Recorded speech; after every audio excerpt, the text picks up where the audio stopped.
반짝이던 별처럼 떠난 적 없는 널 이제야 알게 된 걸 지나간 기억은 풍경으로 남아 바람길 따라 흩어진 너와 함께한 시간 다시 그때로 돌아가 함께할 수만 있다면 빛으로 물들어 우린 이제는 다시 내게 Here's my parade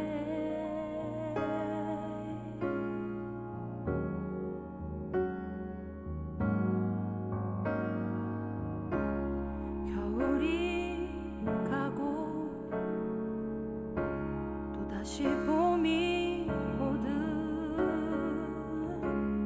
희미한 빛도 제자리를 찾아 너와 지새던 긴 밤의 추억이 꽃을 피우던 날 잊혀지지 않는 하루하루의 흔적 지나간 기억은 풍경으로 남아 바람길 따라 흩어진 너와 함께한 시간 다시 그때로 돌아가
fading, falling in the downward spiral.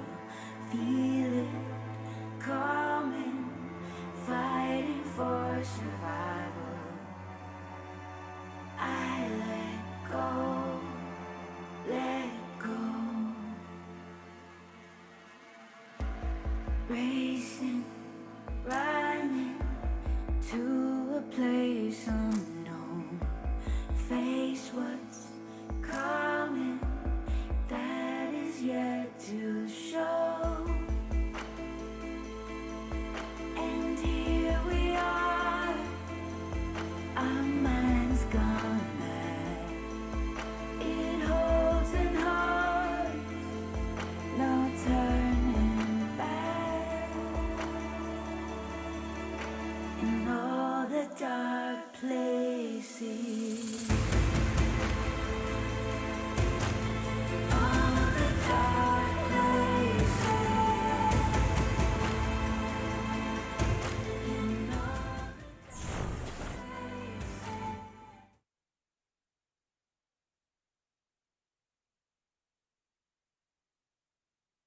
Baby, we can go somewhere, we can get away from here. Pick a different atmosphere, go to outer space and then fall in love with aliens. Leave the human race down there, please don't be afraid, darling. Even if the stars are falling, baby, you're a satellite like Aphrodite, and you'll be a god. Offer you a sacrifice, we'll build an army, you'll be in charge. We'll get lost in Jupiter's halo, my love. Mission control is radioing to return. But when we touch down, it's like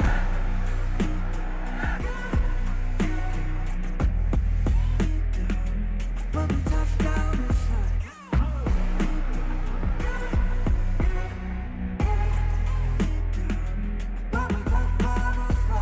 baby, we can go somewhere, we can get away from here. Beam us up, we'll disappear to a different place where all the stars above are radiant. Dancing in the rain again, spelling out your name for them, and Venus is the name we're calling. Cause baby, you're a satellite like Aphrodite, you'll be a god. Offer you a sacrifice, we'll build an army, you'll be in charge. We'll get lost in Jupiter's halo, my love.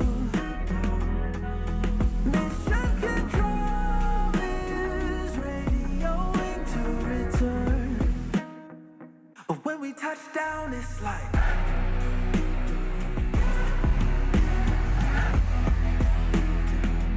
when we touch down, it's like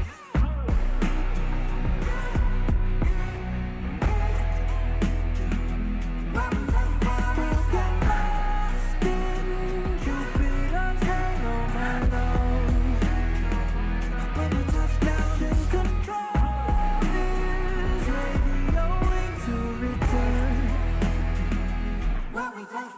If our love is in danger, I'll show you the way to my heart, where the powers of civilization won't tear us apart. But when we touch down, it's like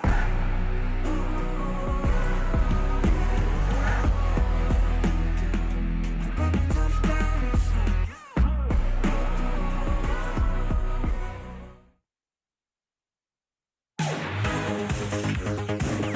GSL Season 3.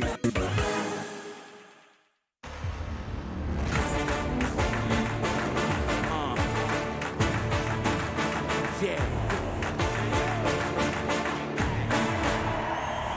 You never take me alive. The king is alive. I will arrive. You never take me alive. I will arrive.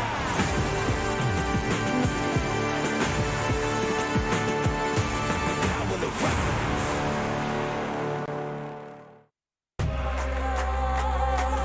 Africa TV. TVP Freak Up Studio live 2022 GSL Season 3.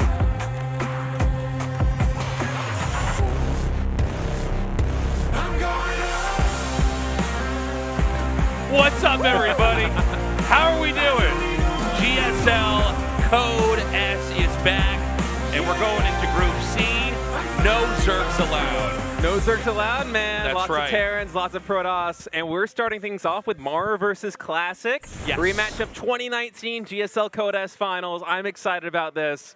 It should be a good day of games here. We do have the possibility of having like a super deep dive into TVP in general, depending on who wins and who loses. And I think some people don't like that, but I personally really enjoy that when we get to really see, with frankly, a very good lineup for this whole group. It's tough to call who's going to get out. Probably Maru, but it won't be easy for him.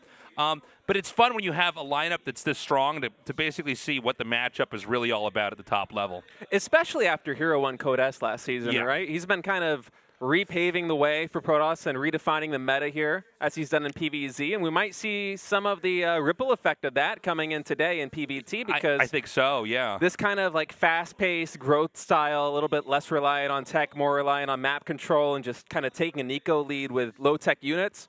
Maybe we see players like Classic, players like Zoun try and play with that, not only in PvZ, but in other matchups to success. I think so. I don't think it's the kind of thing that only he can do, you know? Like, this is something that's replicable. No, I think he saw the race in a different way, but like you said, all these moments, they ripple through the meta, and you do see, other players begin to pick that up and explore that. So our schedule for now, we're going to continue on into this week with Group D on Thursday, same time, same place. We will have the following Monday off, and we're going to be back for Group E. That will again be on the same time, same place here at the studio. And then it will be Korean Thanksgiving, so there's going to be a little bit of downtime. This is the top two biggest holidays of the whole year out here. So, when we come back, we'll be going right into the round of 10, round of 6, and so on and so forth here. But for today, I'm really looking forward to this. We were talking earlier, before the show started actually, about Maru's been so consistent. He's been in 30 GSLs now and 19 in a row. 19 in a row. 19 in a row, really- which is insane. really stands out to me, man. And if you were to put the stats on the page for this guy, too, it's like, I'm not very good at math, but that's got to be like 13, 14% of GSLs that he enters, he wins. Like, that's just an insane stat. The thing is, though, you would have thought he would have won more for how consistent he is. It shows you how competitive GSL is. He has not gotten that G5L trophy that has just been collecting dust in the studio for years now. And now Rogue is caught up, so there's some competition here to see who could come out as king. Yeah, that'd be funny if they had to make a second G5L trophy, right? That's right.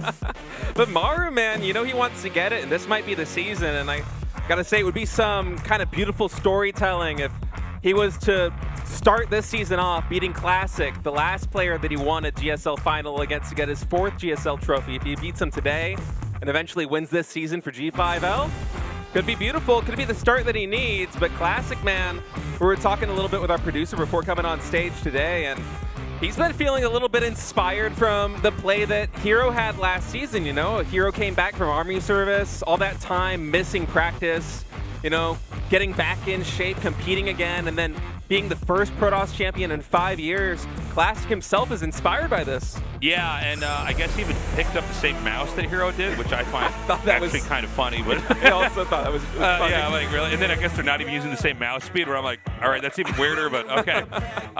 So we're going to start this off with Maru versus Classic. Classic, of course, being back from the military. And it's going to be on Data C, then Moondance, and if we are lucky enough to get a Map 3, it'll be on Tropical Sacrifice. I can do this all day. Believe me when you hear me say, I can do this all day. There's nothing that I cannot change. Onside Gaming, Maru.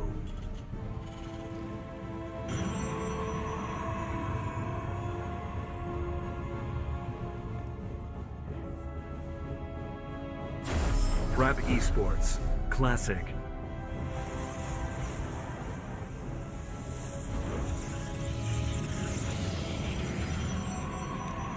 Okay. Classic. So good to have him back. And yeah, I mean, we talked about this earlier on at the start of the show, but yeah, I mean, are these Protosses going to play like Hero? I mean, it was 5 years before a Protoss player won this tournament. And that's crazy. From Seattle, welcome. Thank you for coming down, way guys. to travel. That's Maru in 2010. That's a vintage photo. Turn that into an NFT, man. I feel like he still looks pretty young now, but then you go back and really see photos of him when it's 10 crazy. years ago. Yeah. Maru, the boy emperor back then, just destroying.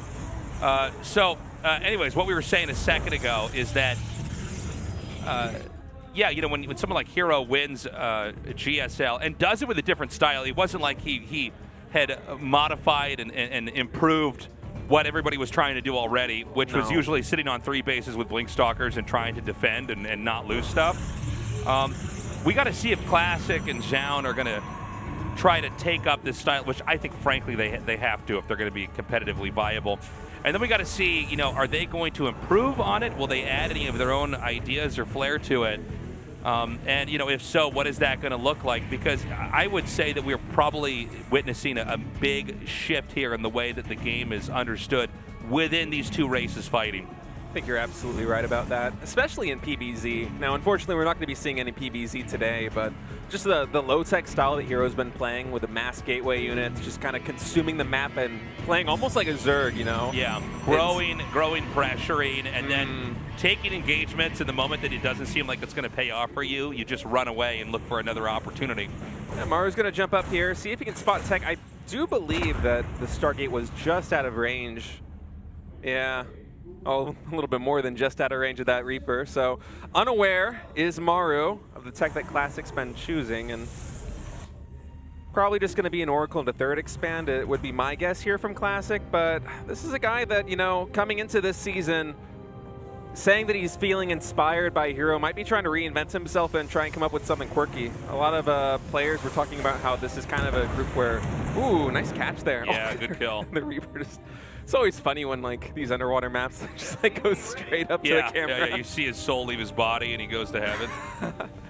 But I'm just interested in seeing exactly what you said, whether he's going to try and continue playing the style that we've seen Hero build upon, or kind of go back to what made Classic great and just play the older style. I really do think we are going to see a resurgence where players are going to have to change and adapt if they're going to try and find the same success that Hero is in. Maru actually getting caught here by the Phoenix, going for a 2 Widowmine drop. So Classic opting for the Phoenix and getting immediate value out of that is really nice. Dude, this is that's a fairly big deal, to be honest, because usually, especially when Maru plays, he'll go for a Widowmine drop after Widowmine drop after Widowmine drop, and those will start to add up, where if you don't parry every single one of them, then you do get punished. But, hey, that was a good force back, and right now, Maru has no map presence for the time being. Back in Classic's base, we see more gateways coming here. He is getting a second Phoenix. I was wondering about that. Third Phoenix. I'm sorry, third Phoenix. Yeah, I guess there's 2 out already. Originally, for some reason, I thought there was only 1 on the map, and I thought that's just an odd choice. You don't normally see that ever. So he is going to keep adding that in. I like this play out of Classic. Especially, as you said, Maru is one of those guys that loves his Widowmine drop, so maybe a little bit of preparation coming in. Not taking any hull damage on that Phoenix yet is Classic. Coming over, getting in a good idea. Sees those additional barracks going down for Maru. No third CC yet. And Classic right now just powering on 2 bases, getting charged in a robo before taking down that third Nexus. I like this. Yeah, he's going to be able to come in here once more and try to do damage. Again, we've had nothing really happen here. Oh, ooh, nice. Even I didn't see that that's one. so smart. Yeah, with the game being in this 2.5D perspective, you can hide a Widowmine above the top of the refinery and they can't quite see it. So good catch there to get that. That's going to soften up those Phoenixes. The third base has started. Charge is almost done. We're going to have a lot of Zealots and Phoenixes out here. This is actually quite different, we should note, from what people were doing last, I guess, the start of this year, but also the rest of last year, which is just making Stalkers. It is. Going mass Zealot is really meant to topple them. In this spot, by the way, I don't think you can topple the Terran because he's got a little wall of buildings at the front of his base. So I think Terran would have to leave before Protoss could take a fight. But if you're on 3 bases and they're on 2, I feel like... Oh, that's a bad rally. Oh, no. Yikes. Classic really needs every Phoenix he can have right now. Maru is gearing up for a 2-base push, and this is the kind of killer move that can be really tough to stop as Protoss if you're going for this Phoenix heavy play, because Phoenix is, well, they're very good at moving around the map and potentially catching medevacs, picking off SCVs, stray units. They're very bad in straight up fights against Bio and Maru. Yep, he's pulling the boys, and this is going to be a hell of an attack because Classic, his first Colossus is right now only halfway done. He has 4 more gateways in production, but I don't think his army is. I don't think his army's going to have enough power to be able to stop this push. Yeah, I mean, this looks on paper like it should just run over Classic here, and so we'll see. He does have charge, but that's a very small number of gateway units. The first Colossus pops now. Overcharge going down on the battery. Maru immediately focuses that down, and you see the Zealots dealing with a lot of those SCVs, but the Colossus has already fallen. The gateway unit counts getting lower and lower and lower. These Phoenixes fly in, but this is not looking great. This, I think, is over. Maru, this was a pretty masterful all-in, to be totally honest. He read the situation very well. He stayed back. He didn't come out with too many medevacs either. Every medevac in the game has basically lived to get to this point in time. And then he knew when to pull the SCVs. And, you know, the Robo's unpowered. It's inconveniently placed over at the natural. That helps to reinforce, but it hurts when the pylon's killed. And this next pylon's going to be unpowered, and this should trigger GG here as Classic is going to have to tap out. Maru taking game 1 in this best of 3. Yeah, Classic just kind of digesting this loss now, and honestly, even if he hadn't lost those Phoenixes at the natural base of Maru, I'm not sure whether he would have been able to hold off. Like this bio push here on 2 bases, especially pulling the SCVs, it's so tough to stop when you go for these Phoenix styles because your splash damage is just so late as Protoss. And yeah, I mean, that really did seem like he just knew the build. He saw what Classic was doing and went, okay. And, you know, just waited it out until he had the right number of everything. He crushed him. He did. That was a brutal defeat there. Classic. You can see the Colossus gets out. It's easily isolated from the rest of the army. I believe it didn't even have thermal lance at that point, so really, what are you going to do there as Protoss? Oh, yeah, I mean, there's not a lot you can do. And, of course, just having the SCVs in front to soak the damage really allows you to basically topple them. So, look, man, I got to give my praises here to Maru, kind of reminding everybody why he is top dog out here as Terran. And I do think we're going to have to see a little bit of an alteration here in play style from Classic because... Oh, for sure.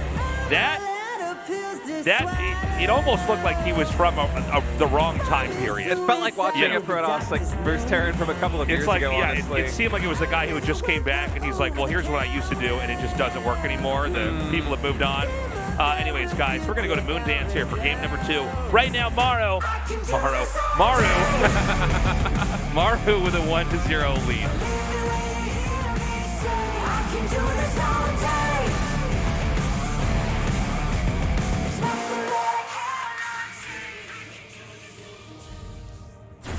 Onside Gaming, Maru.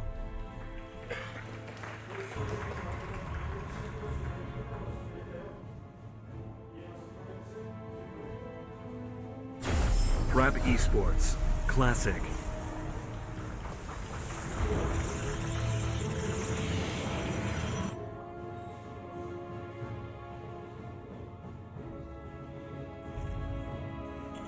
We'll see what changes Classic decides to go for here. I don't think we're going to see Phoenixes again. And Phoenixes, they're the kind of unit that they're very good if your opponent goes for a really technical composition. Like if Maru had invested more, it's so good to have an audience. Thank you guys for coming down. Yeah, welcome everybody. Glad you guys could make it. If Maru had gone for a little bit more like a committal there on, or a commitment I should say, on the Widow Mine drop, and Classic had actually caught it in the middle of the map as opposed to, you know, right in front of Maru's base. Yeah. That's the kind of edge that you look for with the Phoenix build, where you can kind of ride that momentum, and then even if a bio push comes, and sure, it's still going to be tough to defend, but at least then you have a chance. And Maru just really powering there with a bio is unfortunate for Classic, because I did like the build order selection, especially as you said, Maru, one of those players that really likes to go for the Widow Mine drops there in TVP. excuse me, TVP, but it's not finding enough value was Classic, and I would think we're going to see something a little bit more in the lines of what we've seen Protoss is doing lately. You know, like the style that Hero was going for in the previous season. Well, I mean, I'm hoping for that. You know, we're going to find out shortly here. I do feel like, you know, Classic, he was kind of playing an older style even before he had left. You know what I mean? It did seem like there was a kind of stagnation period in development for Protosses, right?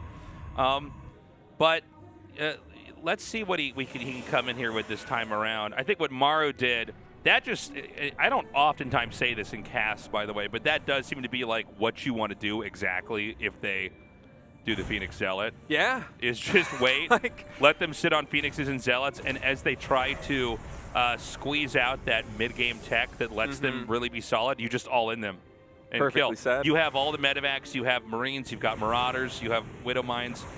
You've got enough to basically crash into them once, sack all your workers, get to that tipping point, and then just start to close it out. You kill the one Colossus. Honestly, that was probably the most straightforward game of the whole season in some ways. Certainly was. And it's one of the reasons why I don't know how safe it is to tech like that. Now, in this game, we've got a starport coming. Is it going to be another Phoenix? It is. Okay. Well, Classic clearly thinks that last game he made some critical mistake, and this time... Yeah, some micro adjustment he can do to recover. Perhaps, but it is tough when you go for these Phoenix openings, and I wonder if Maru is going to recognize this and decide to go for the same thing, and perhaps Classic will try to metagame that. We'll see how this one plays out, but certainly some kind of adjustment. Okay, does start the second Phoenix. Yeah, you know, this is... It's almost looking mirrored to the previous like one. Memento or something here. We're in a Groundhog Day cast. Yeah, we had this. We had the last time with the CC first and the 2 base all in. And you don't normally in best of 3 see people recycling the same stuff. Maru's response is a little bit different, though, going for a Viking and a Cyclone this time. We didn't see that in the previous match, so... Yeah, but I don't think that means that he can't just play into the position and kind of the lateness of the tech. He is doing a good job hiding Widow Mines. We've got a couple Phoenixes out. Charge is coming. There's a Robo. State, this is like the same game. From the Protoss' perspective, Terran is doing it a little bit differently. This is the same game, only worse because now the Widow Mines are inbound, coming towards the Protoss. Yeah, that's a fair point. Widow Mines avoiding those Phoenixes in the middle of the map, and now Classic kind of caught with his pants down right here because he only has Adepts and 1 Zealot, and that 1 Widow Mine is costing so much mining time right now. Maru wisely not even burrowing it to take those 2 probes out. He knows that. Good juke. It's times like this, Terran wish they could recall. Dude, there was almost like a magic eye weird effect where I thought he'd landed that on some part of the map you couldn't go to. There was some weird optical illusion I just experienced where I'm like, you could land that in the jungle? Okay, so a charge is done, but Maru is not going to do a 2 base timing. He's taking a 3rd base. Yeah. And that's one thing about this map is you can... Oh, my God. This happened last time at the natural expansion of Maru where... Cyclones need longer range, don't you think? That was just... pretty long. Yeah. And this is a pretty strong push here coming out of Maru. That's a lot of Marines. 2 Cyclones. Certainly will be able to find some damage. For now, trading out these Marines for the Zealots. I think Maru was kind of perhaps hoping that Classic was going for a fast 3rd base.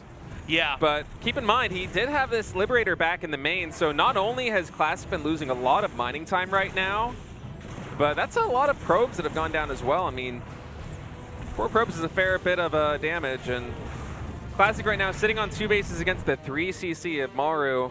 This is going to be tough. He's going for the splash already, too, so you know he's afraid of a timing push. You know, in theory, you're not supposed to be able to do what Maru did, but it seems like he might get away with it. You're not normally supposed to be able to expand ahead and then also attack them and kill off stuff. But I think he handled it well on both sides. Yeah. And honestly, okay, so Protoss is also going to expand just later now. Now, the way these 2 races work, usually Protoss has to be like a little bit ahead in base taking against the Terran, and at least that's how we normally see professional games go. So Maru's kind of turned this on its head, I should say. Yeah, and that's why I don't really mind Maru taking like not the best trade there in the middle of the map with the Cyclone and the Marines. Like, you don't really want to trade out that bio for gateway units in like a less than a cost-effective rate, but he was doing that because he was worried that Classic was already going to be building that third Nexus, and he was going to try and punish that timing if it was coming. And now, like, yeah, he did have that unfavorable trade there in the middle of the map, but he does have a third CC way faster than the Protoss, and it's, I mean, 57 SCVs to 53 probes. That's not the kind of situation that a Protoss player wants to be in. You want to be, as you said, outgrowing the Terran. Yeah, yeah. Well, I will say this. I think it's a comfortable position now for Maru. I don't think that this is over by any measure. I think Classic is still very viable. But, you know, the way this map is shaped, when you're both on 3 bases, you can't really do much to each other, especially in this matchup. Unless Terran wants to do a big drop into the main. I don't know that that's going to happen. So, yeah, I don't think so. Yeah. Phoenix will spot these bio units moving around in the middle of the map. And yeah, I think going on what you said before, yeah, probably if we're going to see a timing, it's going to be trying to shut down the 4th base. I think so. But look at Maru. I mean, he's already pumping double Viking. He's got Widow Mines and Ghost on the way. He's really building up his army composition. Like, yeah, he's matching a lot of these bigger and more important units that the Protoss is getting. He is going to come. I would be surprised if we see SCVs pulled. But certainly not going to see that. Yeah, I don't think that this is going to be one of those games. But he may want to try to come out here and then just take a 4th base of his own. See, there's the command center he's going to make. And basically just, you know, take advantage of the fact that Terran can float their buildings, Protoss can't. So if Protoss wants to make a 4th, they have to commit to that area, defending it before the base is done.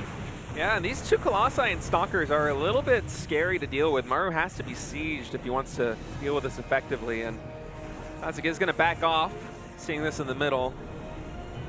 Considering Colossus production. Now, the Viking count for Maru isn't that great. Huh.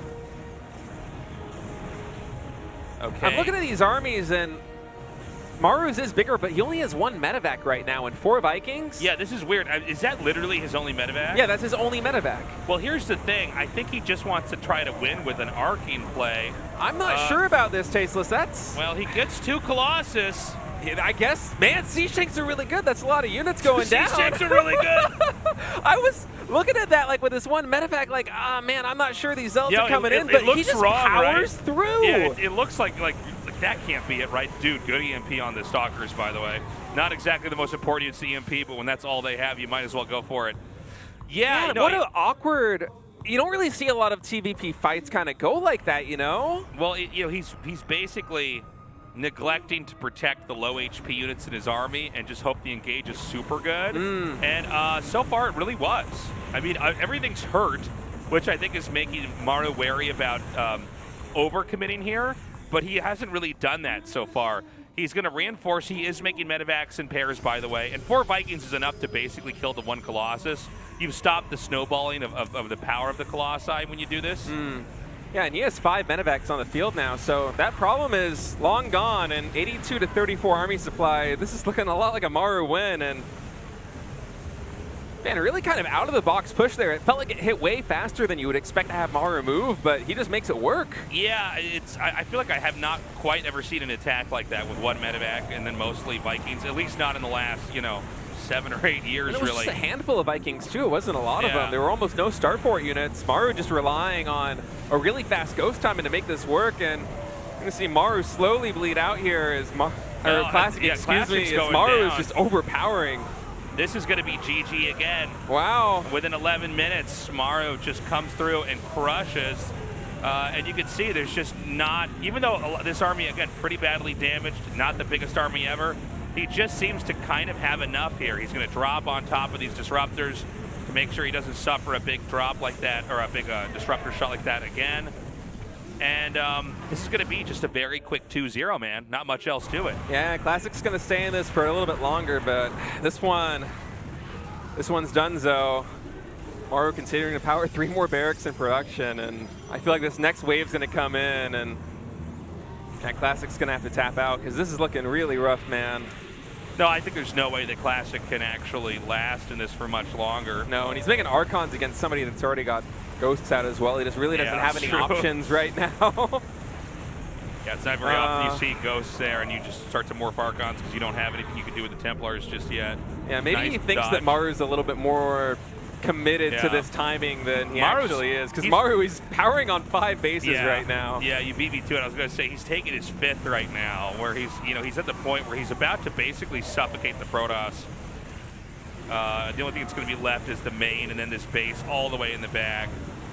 And I think this is probably going to be that moment. There's no more sophisticated tech here to tinker with. GG Maru, 2 zeros in an absolutely speedrunner fashion, man. Yeah, that was really clean. Game number 1, just hitting that timing with the SCV pull. We read the situation perfectly, knew that Classic was not going to have the power in his army to defend, and hits when one Colossus is out, no Thermal Lance, just completely steamrolls him. And then in game 2, with kind of an unusual timing with 1 medevac and like 2 or 4 Vikings. Yeah. But a lot of tanks and a lot of ghosts, really not a composition you see a lot. And just 1 stim is all it takes. One decisive fight, and Classic loses his 4th base, gets contained on 3, and Maru just continues to power up, and that's it. That's a 2-0. That's match number 1 over in like 15, 20 minutes. Super short. Hopefully this next one's a little bit longer. Guys, we're going to be right back.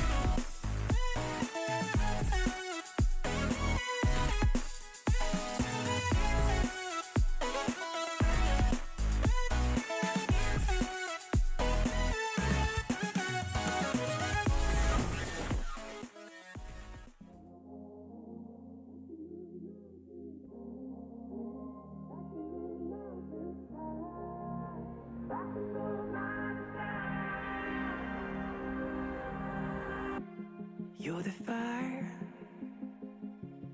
in the night. You give love to me now, again and again. I feel you rush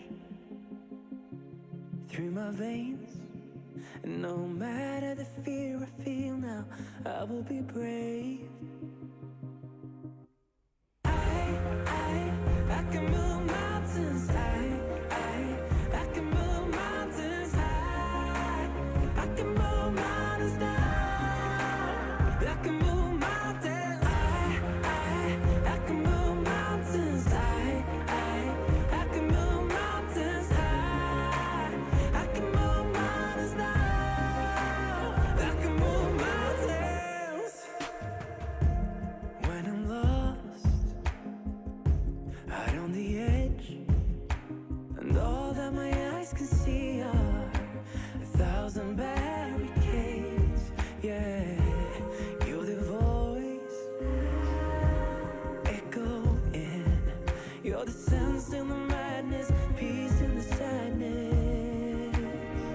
Yeah, I can move mountains. I can move mountains high. I can move mountains now. I can move mountains. I can move mountains. I can move mountains high. I can move mountains now. I can move mountains.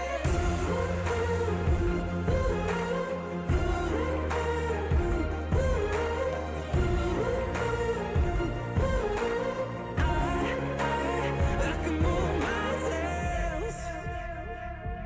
When I'm with you, no obstacles impossible. The world can change. I can move mountains. I can move mountains high. I can move mountains now. I can move mountains. I can move mountains high. I can move mountains high. I can move mountains now. I can move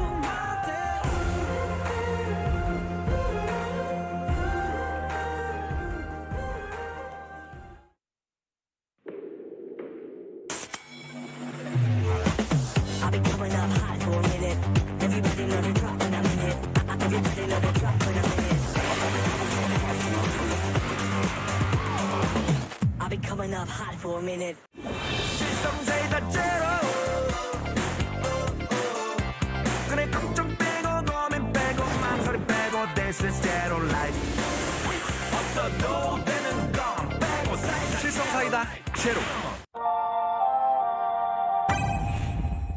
상큼함 맥스, 칼로리 X, 맛있는 탐스 제로. 요즘 제일 탐나는 제로, 탐스 제로. 같이 떠나볼래?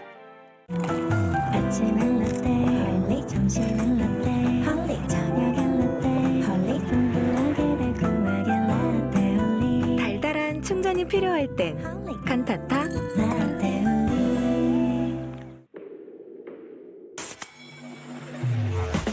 I've been coming up hot for a minute. Everybody know the drop when I'm in it. Everybody know the drop when I'm in it. I've been coming up hot for a minute. 성세다 제로 그래 걱정 빼고 고민 빼고 망설임 빼고 This is zero life 없어도 되는 건 빼고 칠성사이다 제로. 상큼함 맥스, 칼로리 X, 맛있는 탐스 제로. 요즘 제일 탐나는 제로, 탐스 제로. 같이 떠나볼래?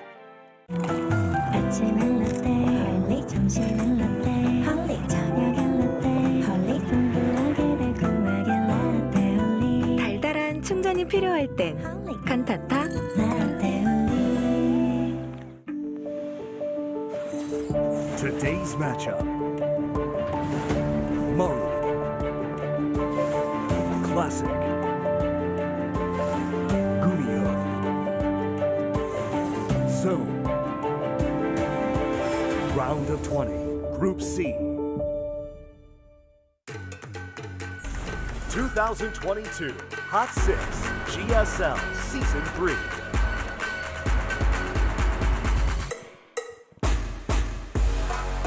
We're back, everybody, and it's time to go into the second best of three. Should be a longer one. It is hard to get a best of three shorter than what we just casted. Yeah, that was a speed run, man. You said it perfectly. That was fast, dude. I do worry for Classic here. I think you and I were both pretty confident that Classic would have a pretty strong performance. Even if you lose, you can still have a strong performance. I am totally pulling back. I'm walking that one back right now. It looked shaky. It looked looked shaky. It didn't even look like it was modern. You know, that's a lot of times what we're kind of watching for with some of these players is, all right, are you able to really, you know, approach the game with the new ideas? That was an old way of playing, and it was beaten down from a very, I think, well-versed Terran perspective. Yeah, it was antiquated. I don't think we're going to see anything like that here from Zoun in this best of three. I don't think so. I think, well, Zoun, I think, is much more up-to-date, by the way, with the meta, with everything. Now, GuMiho, he's always an interesting player because he doesn't really play like anybody else at all, especially when he, you know, became a champion here. He really approached the game in weird ways. He's mech'd a lot, but even when he goes for factory units instead of bio units, he'll, like, make a lot of cyclones. I'm not saying that's going to happen here, but he basically uses a lot of different ideas, and I think players like GuMiho are always very valuable because these are guys that really do see the game in a different way and oftentimes are able to shift entire metas because of their approach. But he's going up against Zoun, who is, even though he's been here for years now, a rookie compared to these other guys who've been here for over a decade. Zoun's pretty scary, though. Yeah, Zoun is one of those players that is really smart, is really adaptive, is one of those guys that I'm certain went back and watched all of Heroes games from the previous season and learned from them and changed his play based on that. And he's a really solid macro player when he goes for it, man. Every season we see him, he's getting better, it feels like. All right, guys, set number one, Moon Dance, GuMiho versus Zoun. Let's get to it. Let's do our Moon Dance. Let's go.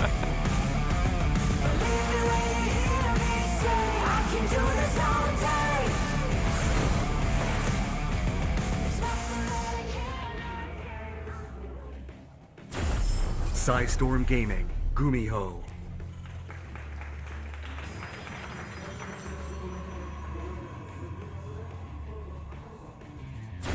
Alpha X, Zoun.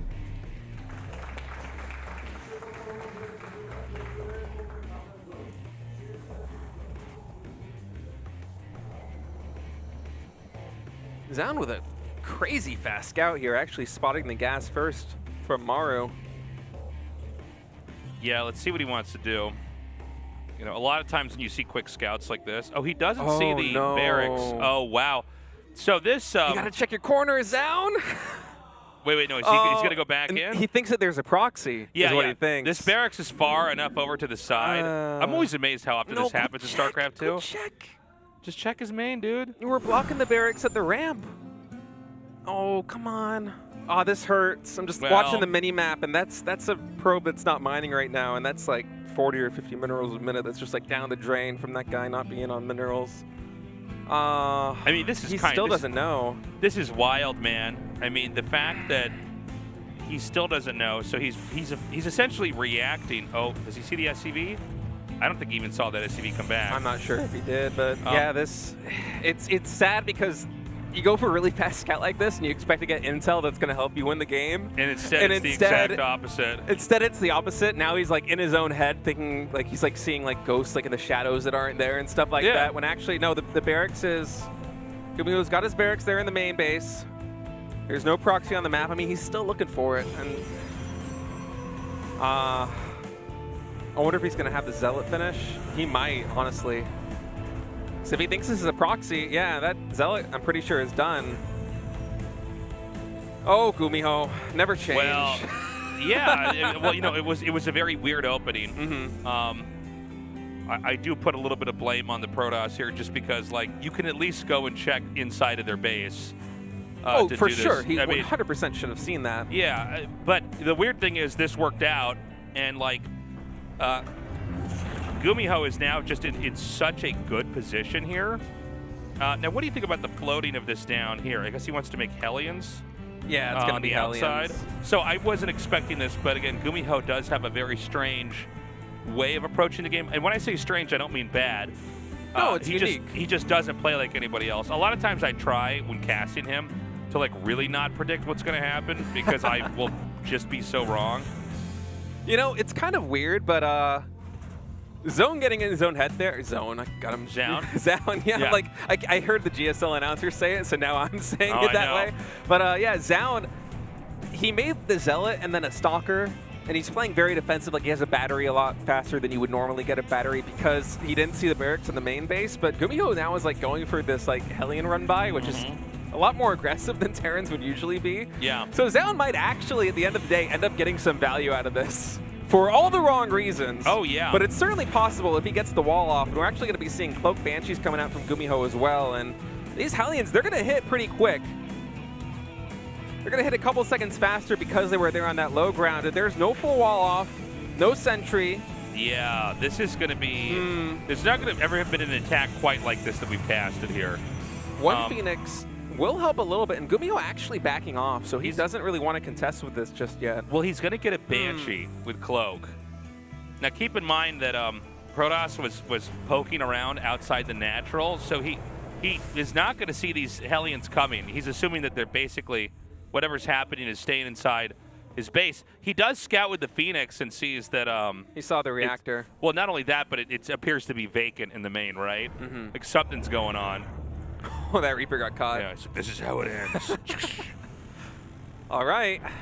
Hellions and the Banshee coming in now. Oh, he's going to go for Glaives? Oh, that's interesting, That's funny. I wasn't expecting that. That's cool. Okay.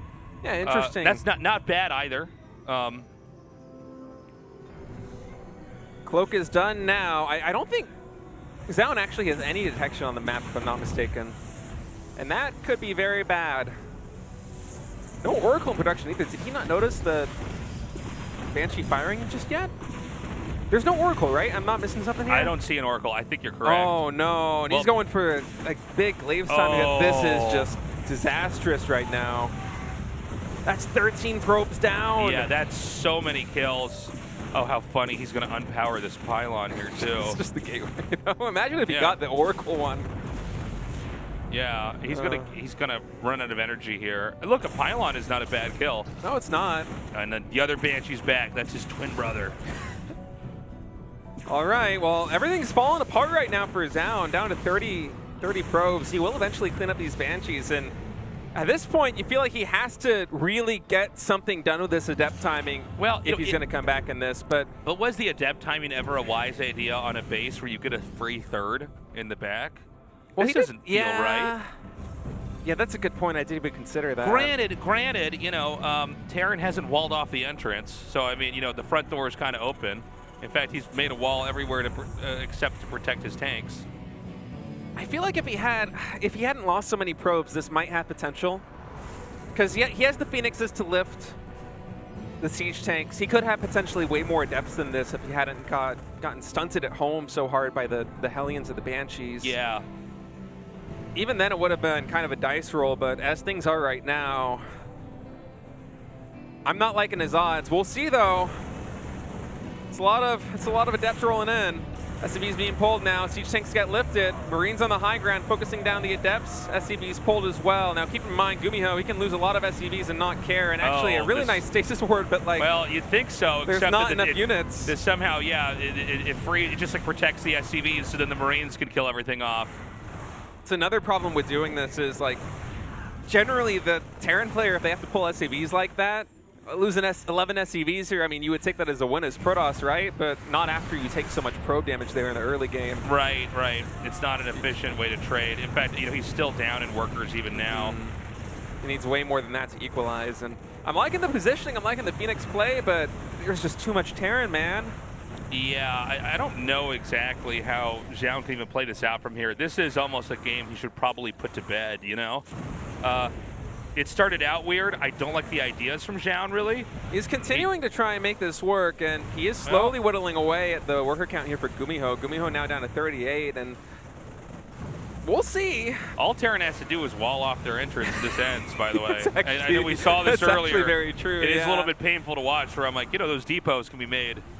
You made everywhere else. You can make them over at your entrance and just lift that off, and the shades can't get through. Zoun's trying his best here, but that's a lot of sim bio now with medevacs out, and if there's one thing that adepts do not like, it's... You know, if this goes on, I think actually Zoun might be able to just win. Well, maybe not. I thought he was going to kill that is just tank. getting out of control. These adepts, they just keep getting in the main base, man. Like. Yeah, but you can see they're getting thinned out. Right. Eventually, he's not going to be able to trade for workers. It is 29 workers to 37, but 3 base to 2, and the 3 basers, the Terran with mules that can land, with 3 command centers, obviously, but can make SCVs out of all those. And Zoun might have equalized the worker counts there, but this is not his game by any means. His tech is he's in the caveman era, basically. Like, this is not an army that you want to work with. 10 speed adepts and not a lot much else. 2 Phoenixes on the map. GuMiho's going to come in, unpower this pylon. These adepts might get some more SCV damage here, the 3rd base of GuMiho, but I feel like eventually we're just going to see GuMiho run in here and just kill him. Yeah. For example, even when this battery runs out of its overcharge, like, I don't know if he can really deal with that, but you know, to his credit, he keeps finding damage here. I'm surprised that GuMiho hasn't walled off his entrance. Yeah, I mean, this is actually crazy to me because, again, a wall off, I mean, that is the obvious answer, right? Yeah, and look at the army supply. It's 65 to 24. GuMiho, if he identifies this, he can just walk around the map and kill him, and he might be doing that right now with his bio. I think the counterattack's going to come in here regardless. Kind of a wonky That's it. game. GG. Okay, weird game. Really weird game, Weird game. I don't know. Like, Zoun's just, like, dead, but he keeps, like, finding all this damage in GuMiho's face, and GuMiho's not killing him, and it's like, well, we're just kind of in this awkward state where GuMiho's won the game, but Zoun is getting damage in somehow. Yeah, it's funny. It was like the end of Terminator 1 where the robot's chasing Sarah Connor, and it's like it's getting crushed inside the machine. It's just like an arm trying to grab her neck and stuff. That was basically Zoun there. You know, GuMiho eventually stopped it. He got ahead. Not the cleanest win, though. I did like the cool ideas at the start. I think the game started out so weird that both the players were a little bit out of their element. It was strange, but that's kind of what GuMiho does in a lot of his TVPs. Like, he's a wild card. This is a guy that I believe that he qualified for GSL like way back in the day, 12 years ago, playing random, right? That's right. I think the only guy that ever did that. And you kind of see that randomness in his Terran play. He's got that kind of approach where it's like, oh, he's just really good at RTS. He can kind of figure it out. You know, he's not a guy who has to have things mapped out. He can intuit, I would say, very well. Data C has loaded up, guys. GuMiho versus Zoun continues on. Our Terran players so far with a 1-0 lead. I can do this all day. Believe me when you hear me say I can do this all day.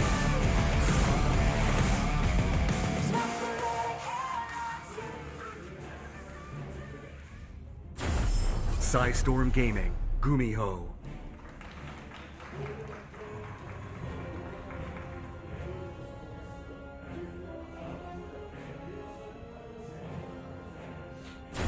Alpha X, Zoun.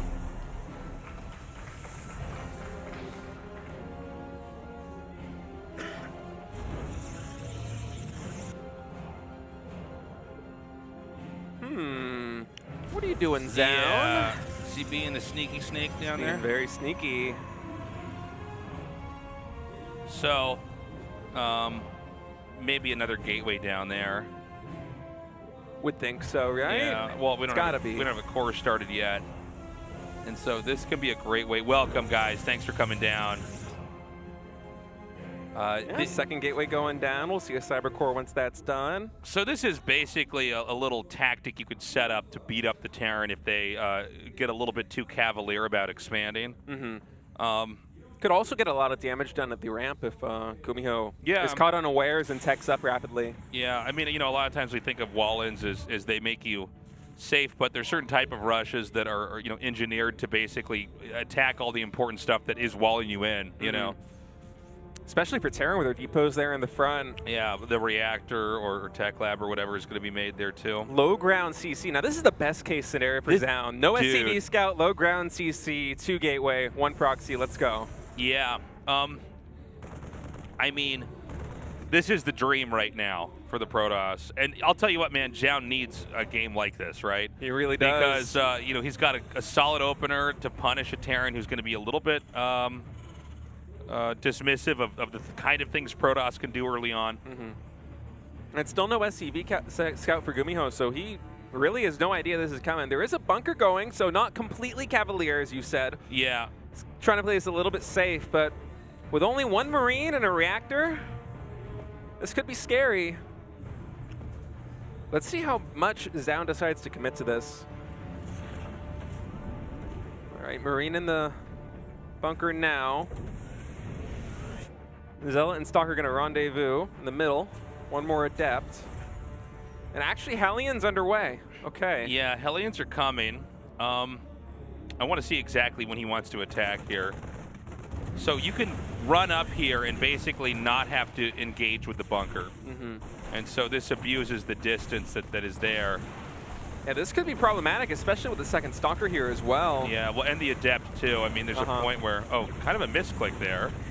A little bit of a misclick, but that reactor is going down. There's no way you can defend that. And the Stalkers provide the range to kind of shield these other units from the Hellions. You can see the SCVs scrambling to try and repair them and keep them up. Honestly, this isn't going as smoothly as I kind of thought it was. He has not killed the reactor yet. And, the Adept is almost, the Adept's gone. Wow. So the reactor's actually not going to die. And I don't know that he can get out that easily with those Stalkers either. It looks like he might have to try because, the longer he waits, the worse it's going to be. I think he'll be able to get out, but so close. It's always funny watching Hellions try to kill units. There's something that I actually don't like about the way it looks. Like, it looks wrong.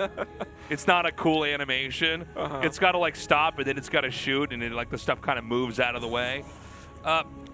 The only reason it didn't kill the reactor, though, was because GuMiho was so adamant about actually pulling SCVs to mass repair everything. Yeah. So although he didn't really get, I think we saw some misclicks, though, there, too, from Zoun. There were these moments where it seemed like they were firing on the depot, which, I mean, there's no rationale for that.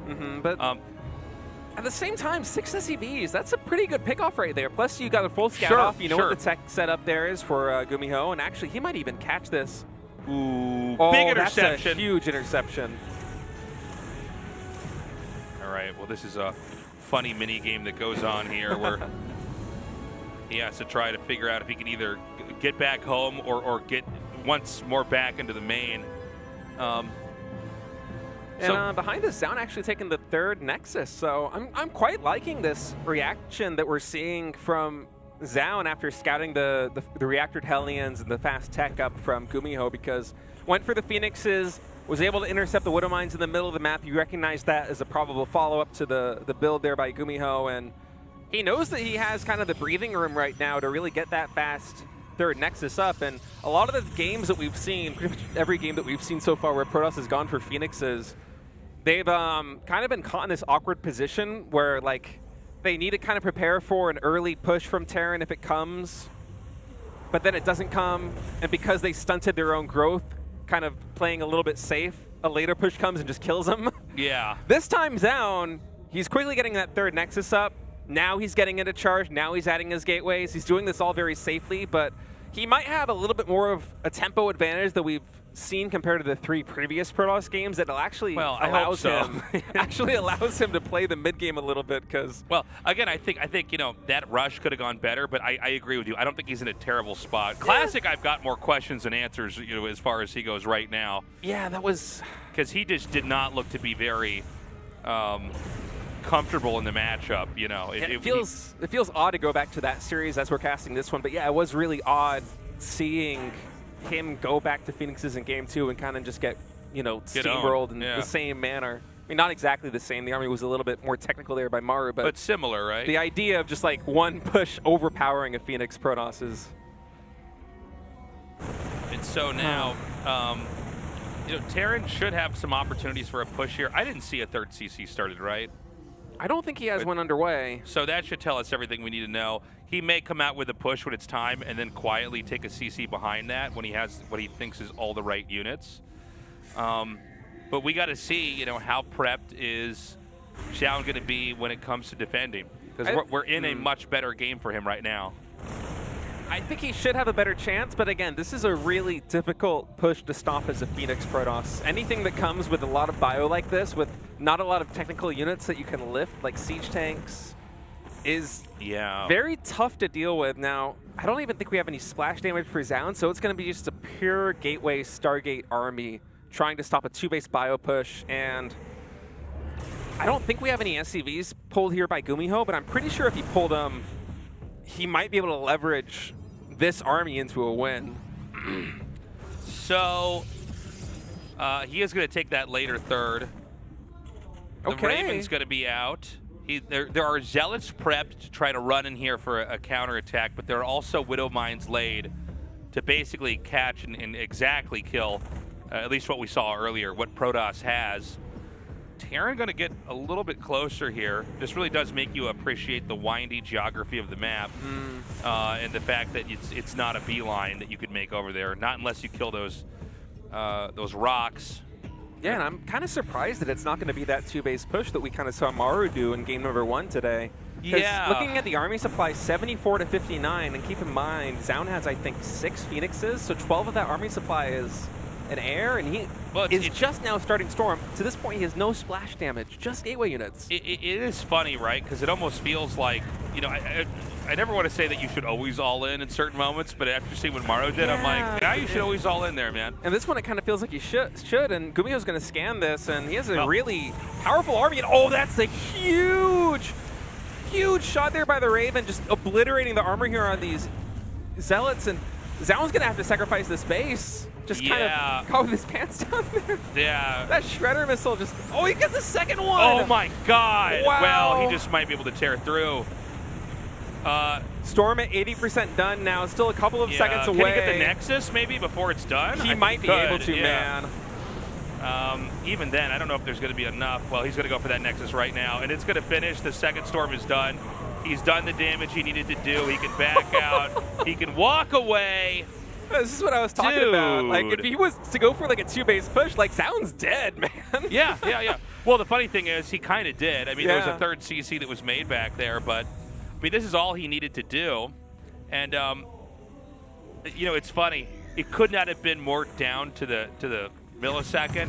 He killed that Nexus, and a second later Storm finished, but Terran was already on his way out. Widow Mine's even getting 2 Phoenixes there, and now Zoun double expanding to take his natural and his third is kind of a feels bad man moment. Well, I mean, I would put it like this. I think Zoun's been rocked. He's up against the ropes. I think the next knockout punch is inbound here from GuMiho. Even the counterattacks, he's just bleeding off units. These Zealots aren't going to do anything. Yeah, previous counterattack was pretty good, but it doesn't, like, there's nothing you can really do to match losing 2 Nexi. No, I mean, this is just really bad right now.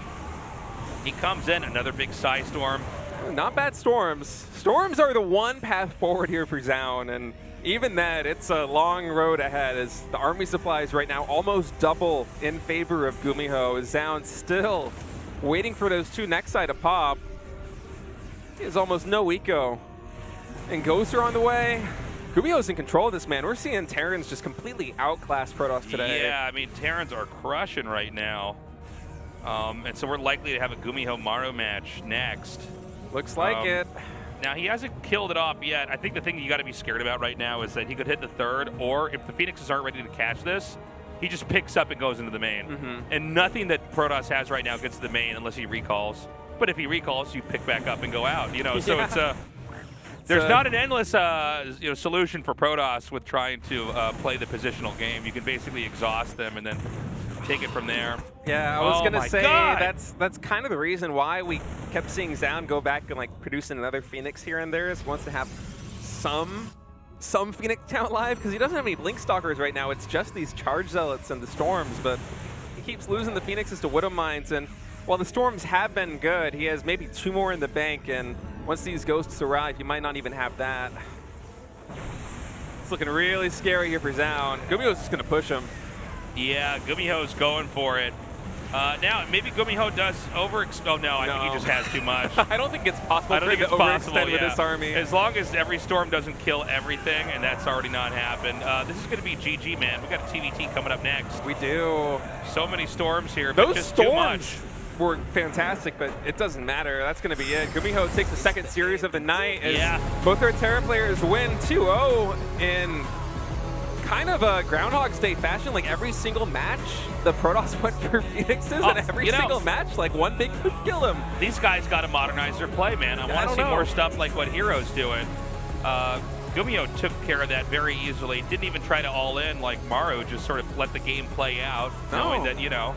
I mean, we had like God's eye view as casters and viewers, right? Where we can just look at it, we can look at the setup on the map and be like, oh, well, if GuMiho just goes for a 2-base all-in and pulls his SCV, the game's over. Right. GuMiho doesn't have that intel. He can't make that call in the booth. Right.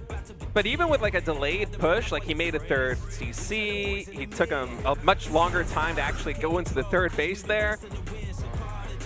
It didn't matter. He just killed 2 Nexi straight away. Guys, we're going to go to a break. We come back. The winner's match at TVT with GuMiho versus Maru.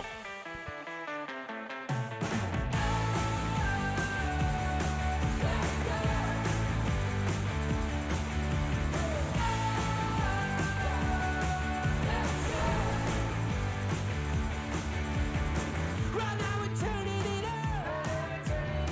Stomp your feet until the whole world hears it. Yeah, go ahead, cut the rug. We're gonna hit 'em with that new school feeling. About to give 'em what the show been missing. Everything that you need. Full speed, we're just pushing the limit. Come on, get up on your feet.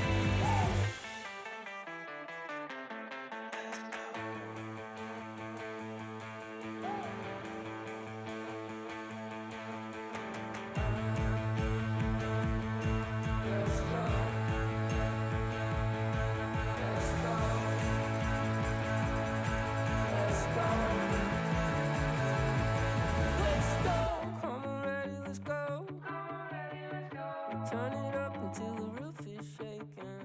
We're about to put on a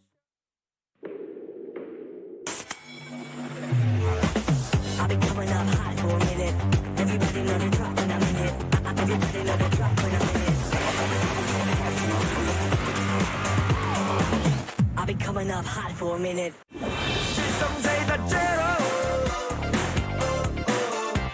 그래 걱정 빼고 고민 빼고 망설임 빼고 This is zero life 없어도 되는 건 빼고 실성사이다 제로 상큼함 맥스, 칼로리 X, 맛있는 탕스 제로. 요즘 제일 탐나는 제로 탕스 제로. 같이 떠나볼래? 아침은 라떼 홀릭 점심은 라떼 홀릭 저녁엔 라떼 홀릭 풍부하게 달콤하게 라떼 홀릭 달달한 충전이 필요할 땐 칸타타. 라떼 홀릭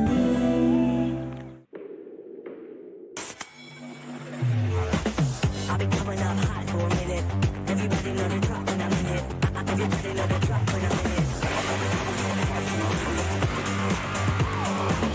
I'll be coming up hot for a minute.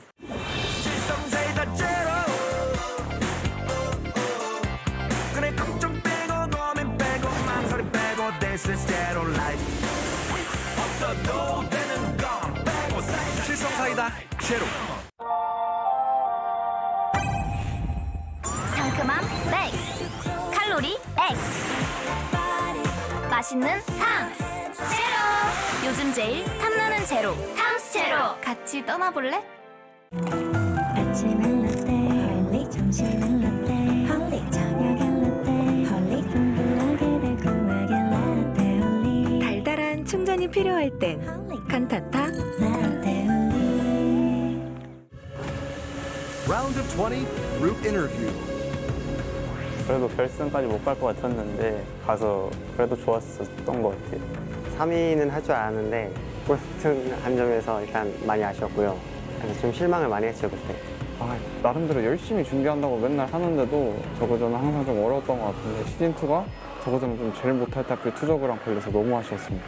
안 그래도 전역하고 나서 방송 경기에서도 이긴 적이 없는데 이제 예선까지 탈락을 하나 굉장히 좌절을 많이 했었고 그냥 약간 방황을 했던 것 같아요. 네, 사실 프로토스로 우승하긴 힘들겠다. 약간 밸런스 탓도 많이 하고 있었는데 전역을 했어도 우승을 할 수 있구나라는 자극을 받았던 것 같아요. 일단 성주 별명이 제4의 종족이잖아요. 준호 형은 제5의 종족이 아닌가. 저도 그렇게 생각했어요. 자만은 안 했고 제 컨디션이 좀 안 좋았어가지고 또 만나도 이길 것 같아요. 근데 20강에서 만나고 싶진 않네요. 우수랑 예전보다는 좀 멀어진 것 같고요. 일단 10강 간 거부터가 좀 배신인 것 같아요. 사실 근데 전역한 지 저보다 얼마 안 됐는데 10강을 가가지고 좀 많이 배 아팠어요. 현우가 요새 엄청 잘해요, 진짜로. 변현우. 진짜 요새 그냥 물이 올랐어요, 진짜. 아니, 옆에 있어서 그런 거 절대 아니고 진짜 물이 올랐어요. 동원이 형. 솔직히 테란 중에 한 명이 했으면 좋겠는데 쉽지 않을 것 같아가지고 현우 형이나 동원이 형 중에 한 명이 했으면 좋겠어요. 뭐 레이너 선수 굉장히 잘하는 것 같아서 우승 후보인 것 같고 준호는 잘하긴 하는데 이제 뭐 다음 시즌은 좀 힘들지 않을까 생각이 들긴 하는데 정명호 선수와 스파링 해주기 정민수 선수와 토론하기. 그냥 저는 그냥 한 대 맞고 말래요. 맞아봐야 정신 차리는 거죠. 저도. 아니 그거를 따라온다고? 저는 민수 형이랑 밤샘 토론이에요. 스파링하면 죽을 것 같아요. 차라리 정신적으로 힘들겠다. 영우랑 싸우겠습니다. 그게 빨리 끝날 것 같으니까. 강민 선수는 정말 말이 많아서 쉽지 않을 것 같다는 생각이 들어가지고. 밸런스 최강인데요.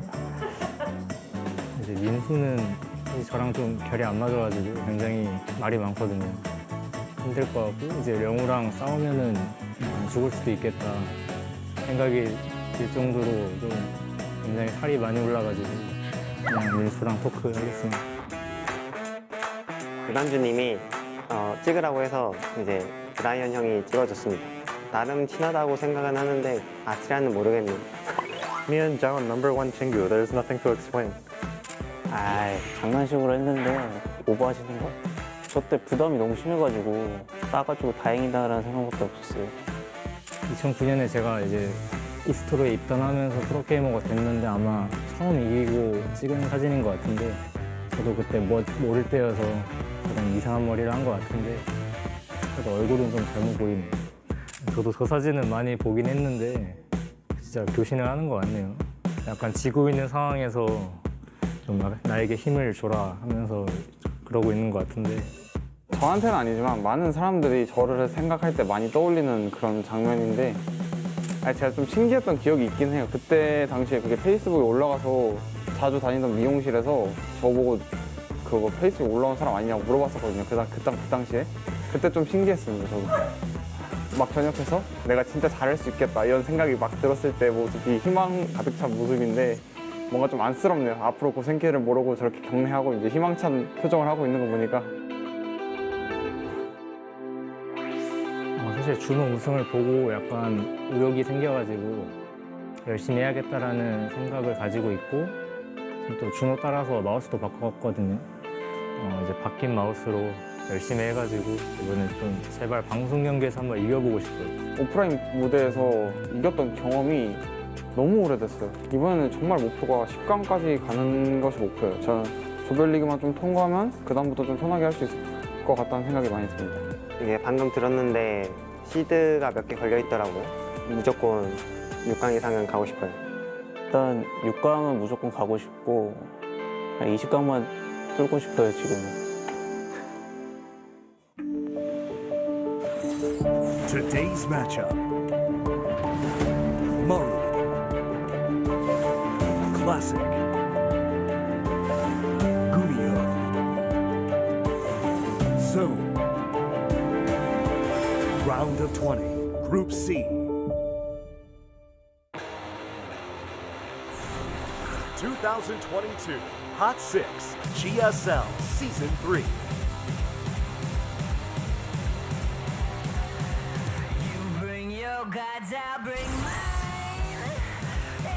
What's up, guys? Welcome back to the GSL. We're about to go into GuMiho versus Maru.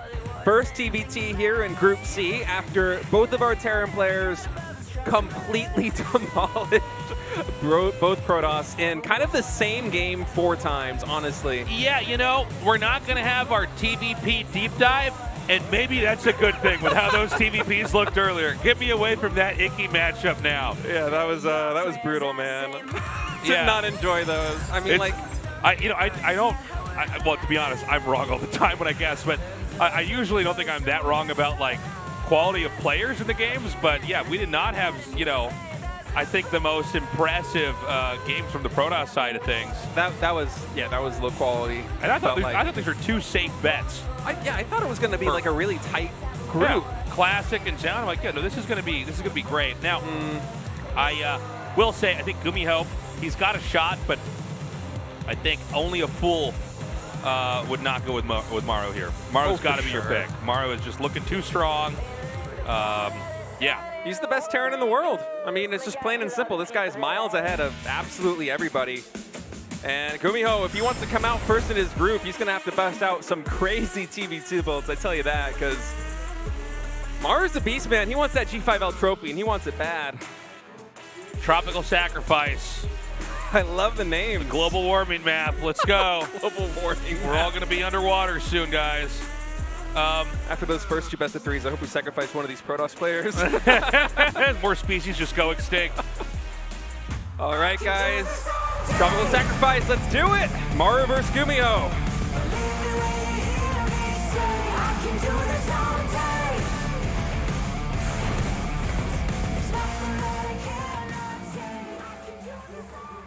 Look at the blood on the map. Oh, what do they sacrifice? All the animals on the map? I wasn't ready for that. Uh-oh. Uh-oh. Should we be surprised? No. No. No. All right. Well, Maru is just trying to catch an 8:30 movie tonight, so he's got to... He might be able to with the way this has been going. To. Proxy 2-Rax, let's Maru's go. like, can I get out of the studio before the sun is set? It's like, well, I mean, if you really want to end the games that fast, you could. Now, he's going to go for a double. Wait, okay, I did see 2. I thought I was crazy. Yeah, double refinery here for GuMiho. Maru with the 1 now, just back at home.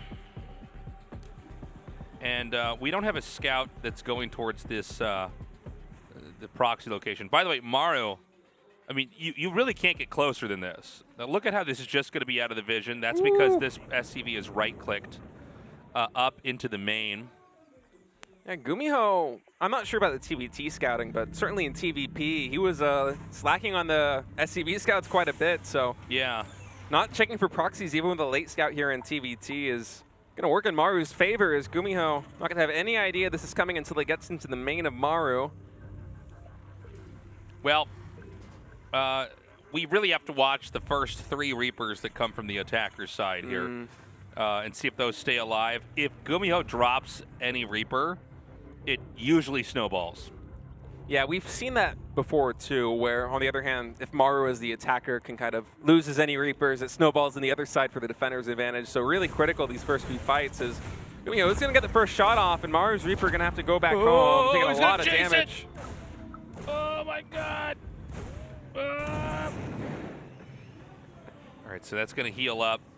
Second Reaper now out for Maru. Marine out for GuMiho. Needs that DPS. A Marin.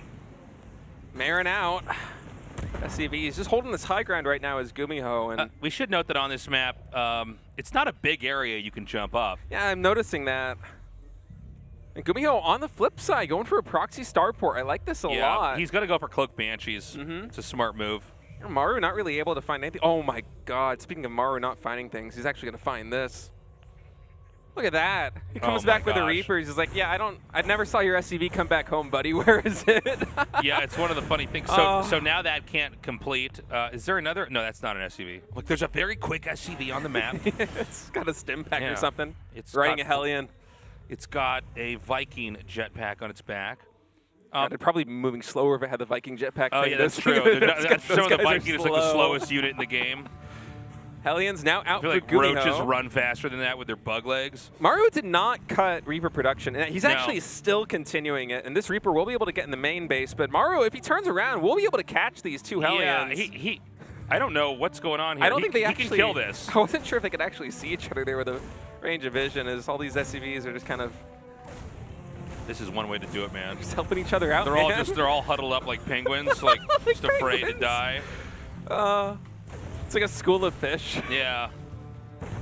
Now, the Hellions are going to be out of the map, but yeah, like you were saying, State, this is like a lot of Reapers. It's a lot of Reapers. You got to be careful because look at that. That's so many Reapers. That's 7 Reapers. Yeah, I mean, it's funny because Reapers, they basically lose more value as the game goes on, but like right now, this is actually kind of scary. He could actually sandwich this. I'm surprised he's not going for it. Maybe he thought GuMiho might try to juke him and go back to the natural expansion. And could be. Maru now scouting with these the barracks, excuse me. It's definitely not an SCV. Does see the expansion for GuMiho, and he's going to want to pressure this, I think. GuMiho does not have a lot on the ground. 3 Marines, 1 Cyclone, 2 Hellions. You know what? That's He's going to kill this SCV. This is such an interesting early game here. Yeah, there's really so many unique little engagements that have happened. All right, Orbital. Okay, here we go. Reapers in the main base here for GuMiho, finding some damage. Not really what Maru wanted, though, I think. He got a Cyclone, 2 SCVs. We'll be able to get out with a handful of these Reapers, it looks like. Actually going back in to trade him out. Yeah, I mean, this is probably the best value you can get at this point in time. 2 more SCVs is good. It's not huge, but, it's not nothing either. Now, Banshee Cloak's going to finish for GuMiho. There's a Cyclone that's going to be ready. He's going to have scans to catch this, and there's going to be a Raven coming here. It's just such an unusual early game TVT, such a funny back and forth that we've had so far. It's really unique, especially like that's high of a Reaper count. I thought there might have been an even larger window to get damage done there as Maru, because for a moment, GuMiho only had a handful of units there on the ground. But well, I think Maru is being very respectful of the threat of counters here. I mean, he really, it seems like he was very confident that he did not want to lose control of this game because some Hellions get in there and just run circles and kill all of his stuff. Maru going for a 3rd CC behind this too. Yeah, now I think Maru is going to be maybe in some hot water here. Because honestly, I can't imagine going 3 CCs and being that safe if GuMiho wants to take a fight. Bunker coming down here. Magfield Accelerator's done for Maru. So lots of damage coming in. So that Cyclone goes down in an instant there for GuMiho. Wow. I knew that upgrade was good, but that was crazy. Yeah, that was pretty crazy. And this is kind of ideal for dealing with these Banshees right now, the Raven and the Magfield, but getting actually caught out of position. Losing this tank could be huge. Yeah, he's taking the tank out and the bunker. And so this is going to allow GuMiho to move in here. I don't feel like it's that safe to move in, though. Oh, man. Yeah, losing that tank actually complicates this quite a bit. Having those Cyclones to deal with the Banshees is nice, but not when your front door is wide open like it is now. And yeah, GuMiho's just going to push right in. And, I mean, this could be extremely bad here. The Marine count's very low, so we want to watch them very carefully. There's also no medevac over this army right now for GuMiho, so he doesn't have the ability to heal. So, any damage he takes is effectively permanent, and obviously Marines are very, very brittle units. Yeah, this position for GuMiho at the base of this ramp is just so strong right now. Maru losing that siege tank. Really surrendering a critical spot on the map as his CC continues to get hammered here. He is holding on though. Air superiority goes a long way in these kind of engagements. I mean, hold on, hold on. Here we are. The disables are in. The Banshees are going to come in here. They actually have to back off. Wow. You know, I feel like just barely GuMiho doesn't quite have it. Yeah, that was pretty clean there by Maru. Love those double disables, just completely obliterates the bottom of the ramp, but keep in mind that push there by GuMiho, it got quite a bit done, and he's not done yet. He's going to try and trade out these Banshees for some more damage on the tanks.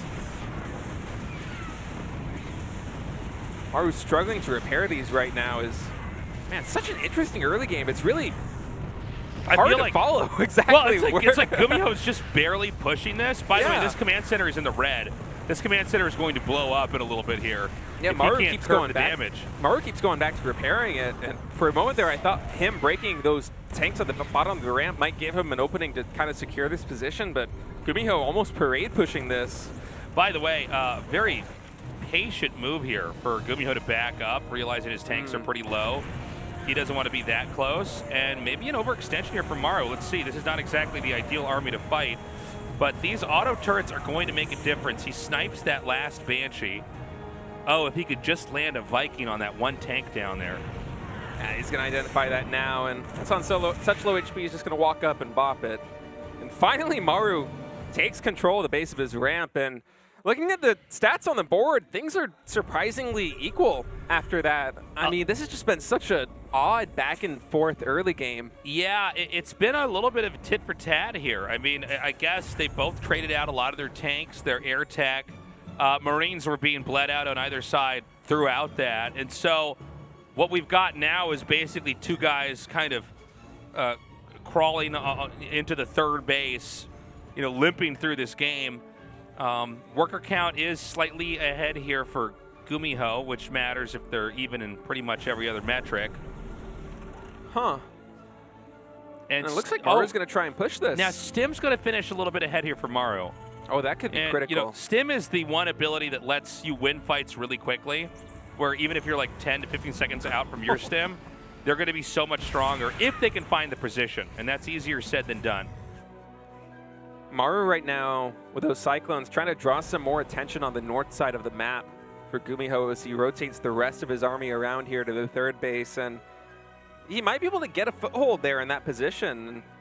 Actually, no, opting to go back home. Man, such patient play from both of these players, just kind of testing the waters and then backing off when they aren't sure they're able to get critical damage done. And now, look at this. He's going to chase the SCVs out. This will draw some of the Marines up here. I'm sorry, where's the rest? No, they went back home. That's what I'm talking about, man. It's so patient. I thought he might be diving there on the third base, but instead, he's just like, I haven't been able to draw enough attention away, and he goes crazy, home. Dude. For some reason, I thought he for sure was going to come back, but yeah. Yeah, that's what I was thinking, too. The maneuver was fine. Interrupting the mining is totally acceptable.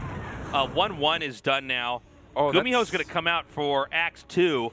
Of the pressure. Yeah. There is a CC that's being made, and it's kind of sticking out like a sore thumb right there. Yeah, I think that's going to get canceled. That's a very enticing target here for GuMiho because that's it's high priority and it's positionally very difficult to defend.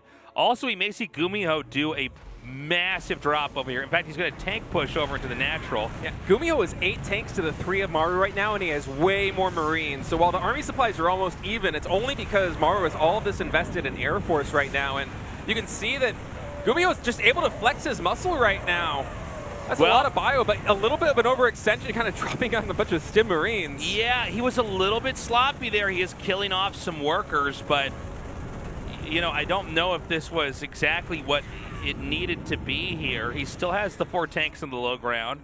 I don't believe the tanks are actually in range of that command center, so they can't keep shelling that. If they're not shelling that command center, it doesn't quite put the same kind of pressure on Maru to have to close this out with a fight that's going to be a win. He's going to just come in here and dump on these tanks. Maru is about to take a tremendous lead here. Yeah, GuMiho really overextending there. He just kind of threw away that huge Marine count advantage that he had by dropping Yeah. Basically in a firing squad, these Marines just coming one out of these medevacs and it was getting obliterated on the ground. It was a super dangerous play, to be honest. And I don't know what was really warranted for it. So he's lost that. Again, his army is still a little bit bigger. It does seem like there's more momentum here for GuMiho. But Maru is going to patiently expand, alongside him. And he's going to do this technique where he has all the tanks in the medevacs, not the Marines. He's going to try to stem in and then find a superior position to set up his tanks. But he did this before and it didn't work. So, and I don't feel like this map offers that many opportunities. Like he could throw it here. Okay, I guess he has to remake a sensor tower, Yeah, you're right on the money. I mean, there really isn't a lot of valuable real estate to siege here. I mean, Maru just has kind of a foothold here on this region of the map, and GuMiho blundering that attack there at the natural expansion of Maru kind of took a lot of the momentum away from this play because his army was a lot bigger. And hold that thought now as we have Maru kind of posturing here on the map trying to find some damage. A little bit tit for tat here in the middle, but GuMiho considering the power. Armor shredded here on these Marines. GuMiho does find some position here on this ramp, and Maru will have to deal with this.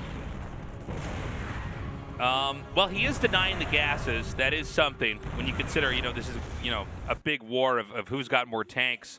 It's already 9 tanks for GuMiho, only 6 for Maru.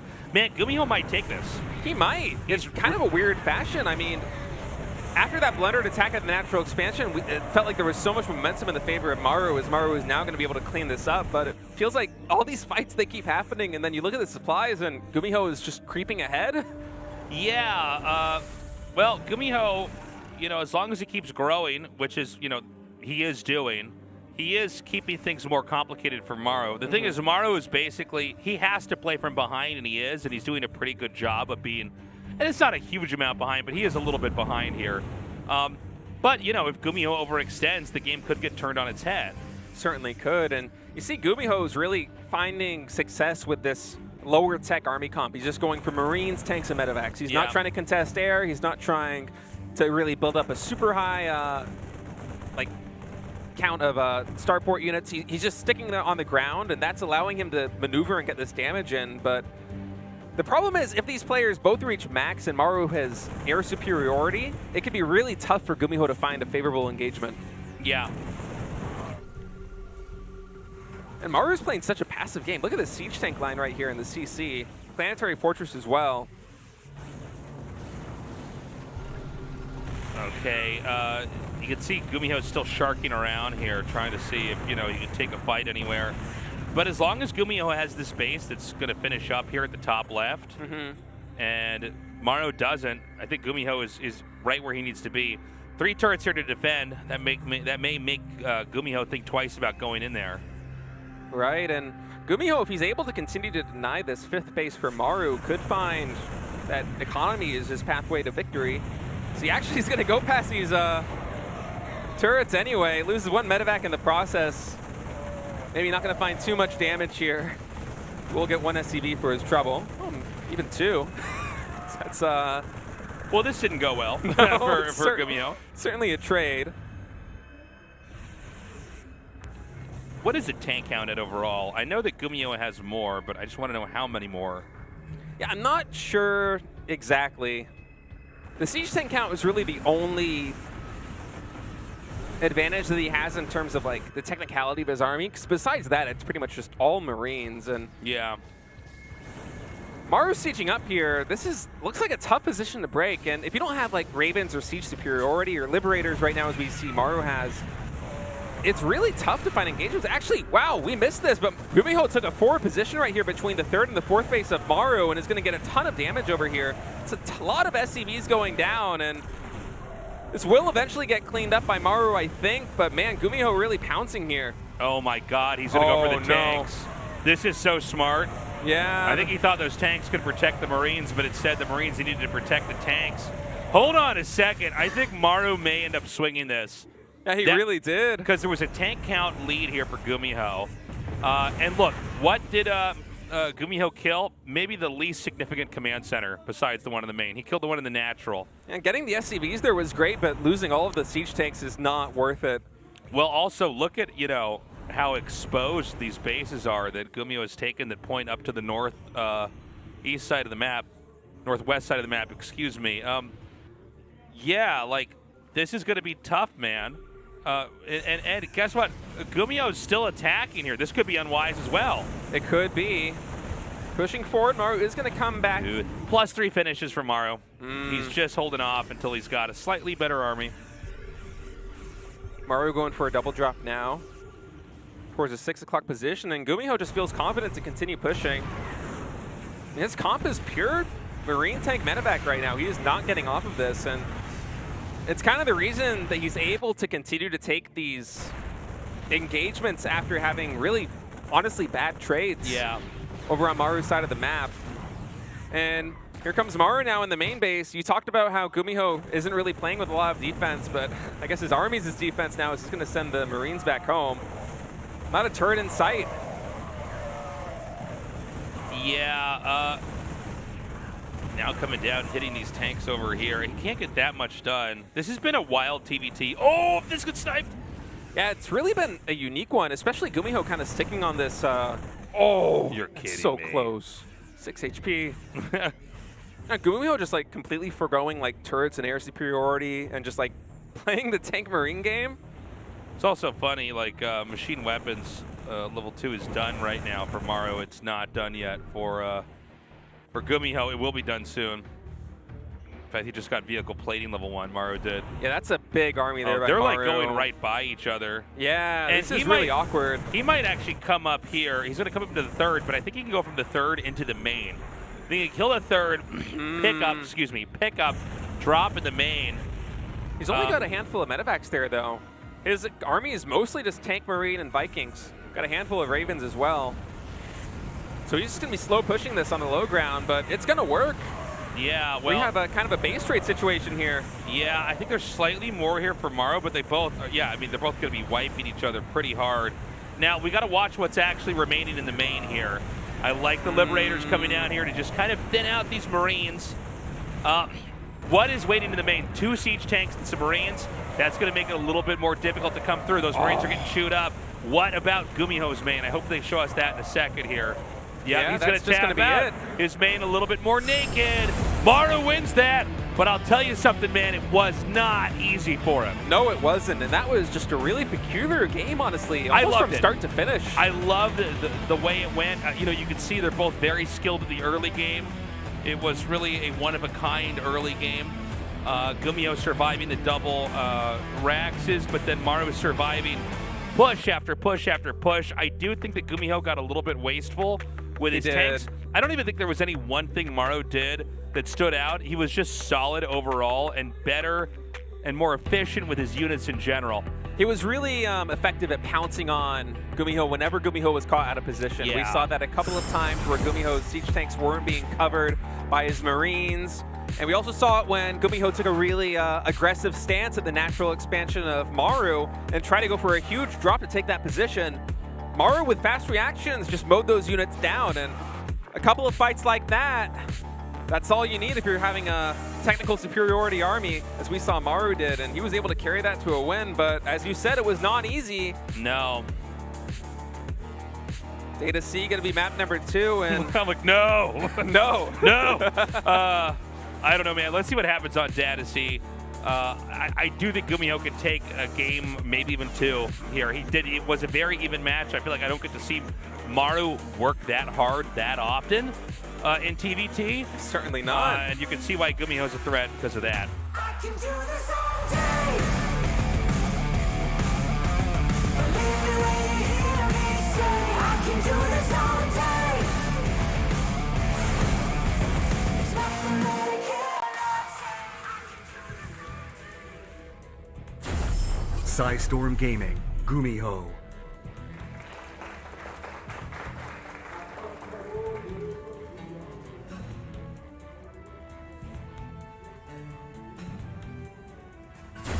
Onside Gaming, Maru.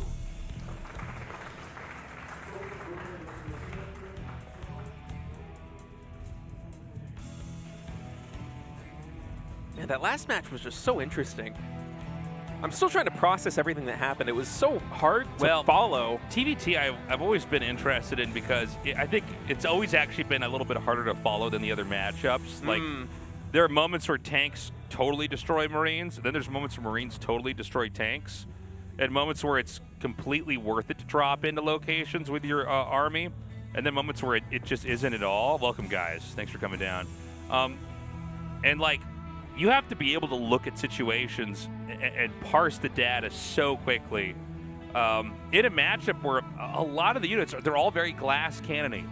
You know, they all deal damage fast or in splash, but also when they receive damage, they get obliterated very quickly. And it just seemed like overall Maru was, you know, he was certainly behind at points in time, but sort of kept his head on his shoulders. And eventually, it just seemed like GuMiho almost out-positioned himself. He overextended several times, and then we got into this base trade moment, and they both had the right idea. In a Terran versus Terran base trade, you want to go into their main. You know, we talk about how Terrans oftentimes die if you get on top of their buildings, because, like, their units are so weak, like, the moment they pop out, they're immediately killed off. Yeah, they're like, the race that has the weakest supply line out of their production facilities. You get on the supply line of the Terran, and like Protoss can warp in, and they can pick, they can choose where to warp in and get those angles. And there's even like a little bit of time where they warp in, where they, you know, they don't get killed off immediately. And Zerg, you know, you're fighting them. If you're fighting Zerg and there's anywhere in their supply line, you're on their creep. You know, you have rallies coming at you from every angle, including bubbling up from the hatcheries that you're fighting on. You might be on one set of larvae, but there's 4 others on the other side of the map, and they might even be in a position to surround you later. Absolutely. Yeah. And so they both went into each other's main, but the one thing that Maru did was he had 2 tanks sieged up in his main, and he had a couple Marines there, and he also lifted the depot in the base trade, which meant the Marines had to kill the depot before they could then get over that and get in there and do damage. And it was just too much. The Marines were thinned out too greatly. The Liberators helped as well, I should say. But then you looked at GuMiho, and he just had some infantry. And so, like, in this total back-and-forth epic game, it actually came down to, you know, Maru basically concocting a little bit of a defense in the main that gives him more viability. Because, yeah, the Terrans are weak when you're on their buildings, but if they get a few loads of production out, then they've got an army again. And that's all you need. Well said. And it kind of was the story of the game there, too, for Maru. I mean, that entire time he was building a more technical composition than his opponent. He was constantly making sure that he had air superiority. He was even adding Vikings quite late into that game because he wasn't sure if GuMiho was going to ever try and contest that. Right. And if you're going to do that against somebody that's going pure tank marine medevac, their army is going to pump out so much faster than yours. You have to be really on top of your defense if you're going to make it work, because you don't have as many Marines as they do unless you get favorable trades, or you don't have as many tanks as they do unless you're able to secure those spots. And Maru just made it work from start to finish. So now we have a little bit of a 2-prong attack coming in here for Maru. Oh, I love the Reapers coming into the main, just scouting out, gathering intel for this medevac. Yeah, if he angles this right, though, the Banshee's going to kill that. Looks like it actually gets out. Dude, I thought he shot his own heli, and I'm like, what? Like, what is happening? Why would you do that? Yeah. Well, this is going to give some room for Maru to come in here with a drop. The Cyclone and the other units get baited away. Will Maru be able to get out of this? Guess so. I guess so. For a second, I thought the Cyclones might be able to latch onto that, and yeah, with a something scan. about that also looked wrong. I'm like, don't you get to fly for 3 screens and then see that medevac get killed off? I thought I knew what Cyclones were capable of. Yeah, Cyclones are, it's tough to read them sometimes, man. I just remember the first time I ever got to play against somebody who was making Cyclones, and it was just like at BlizzCon, like when they debuted the game, and I'm like, what is happening? Like, all my stuff's getting shot. I'm like, how far can this thing It's a very non-classical Blizzard RTS unit. Yeah. Blizzard very rarely, if ever, does moving shot, and Cyclone is, like, Phoenix is one of them, and then Cyclone is the other one, and kind of a different take with a lock-on mechanism. Right. So kind of, that's an interesting unit. Yeah, I remember that showcase, too. That was weird. Yeah. I didn't know how to feel about that unit that day. I think my thought process was like, oh, surely they're going to cut this. I thought they were too when I first tried it. That's exactly what I'm like, thought. are you kidding me? This is one of the things they can get off the factory. All right, Maru moving around the map with another medevac. 7 Marines in this one. As GuMiho with a little bit of an eco advantage here now. Maru does have 3 workers. Say that and narrows down to 1, but GuMiho has the faster 3rd CC already in position on the low ground, actually building that one on site, and that's something that having map control in the early game allows you to do. Maru's gonna have to float that one on down, and both players kind of going for kind of similar unit compositions here. GuMiho actually playing to contest air this time with the Vikings, and he's gonna move out on the map. Okay, so we have seen this story before. Let's see how this goes, though. If they're both not on a massive amount of bases, I mean, there's a chance GuMiho could really take the fight. Last game, we saw him come forward, and this became like a real back and forth. And they both left, you know, bloodied and battered. And you know, no one had really made any headway. Like, Maru barely kept his base alive. GuMiho barely kept a couple of his tanks alive and backed off. Good defense, by the way. GuMiho deflecting the medevac that's over there. He's actually going to try and pounce on this, too. That's 9 supply of units you can go pick up. Careful not to lose your Ravens or Cyclones, though. Nice micro there by GuMiho. Pulls him back. He just, like, hopes he doesn't see this. I hope your screen's not here. Well, that's actually a pretty big loss for Maru. And 9 supply of army this early is quite a bit going down, as we have a Cyclone run by over here at the 3rd base. It's so weird seeing Cyclones do run-bys like this. I mean, like, me as the Protoss players, like, you're doing what now? You're just, like, running 2 Cyclones into the mineral line? Yeah. But I guess Maru just kind of wants to trade these out. I mean, Cyclones kind of awkward units to have in the mid-game. They kind of fall, they fill, like, one niche in the early game, and then they really just kind of fall off. They're like Reapers, but you get them in mid-game, and then you're like, okay, I don't want these anymore. Like, yeah, that's a good point. Yeah, they are kind of like Reapers. Yeah.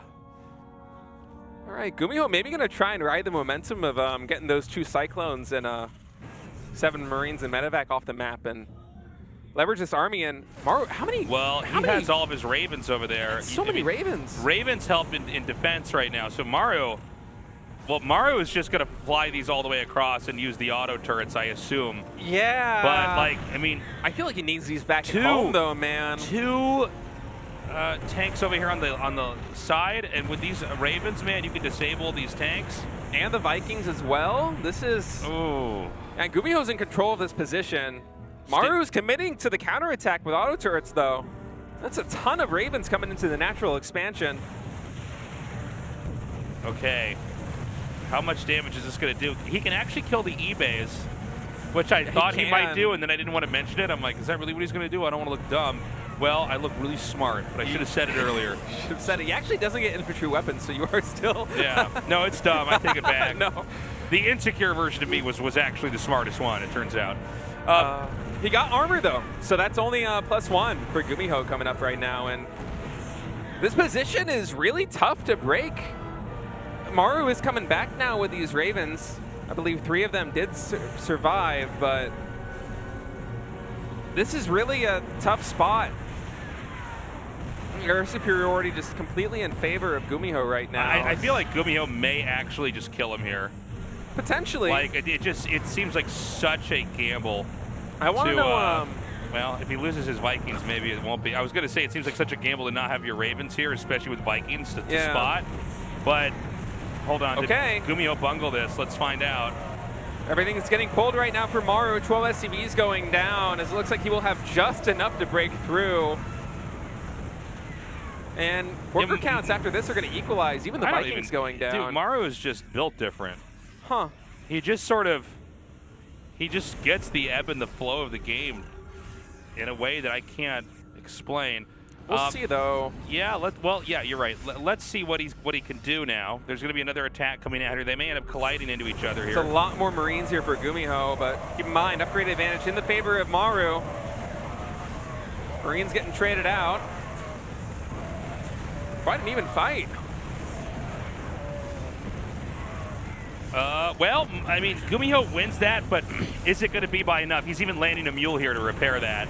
It's important to note that, like, you could win a fight in TVT, and then you have, like, 3 Marines and 2 tanks, and it's, you know, it's not going to last for much longer if your reinforcements don't get there. He has denied the command center here at 6 o'clock, and at the same time, GuMiho has gotten a 4th of his own in the top right of the map. So I mean, so far so good here. Maru basically playing on his back foot right now. Yeah, GuMiho outpacing Maru a little bit here. As he wants to try and continue to delay this 6 o'clock base from getting up. Without Vikings, though, it's a little bit more tricky. And now we're seeing Liberators being added for GuMiho, Vikings for Maru. And Maru might forfeit this 6 o'clock. GuMiho. Yeah, GuMiho just get a little bit more damage on that before all my Marines are killed. Now Maru's going to go for a counter, and there's the same idea here for GuMiho, but it's going to be with a drop.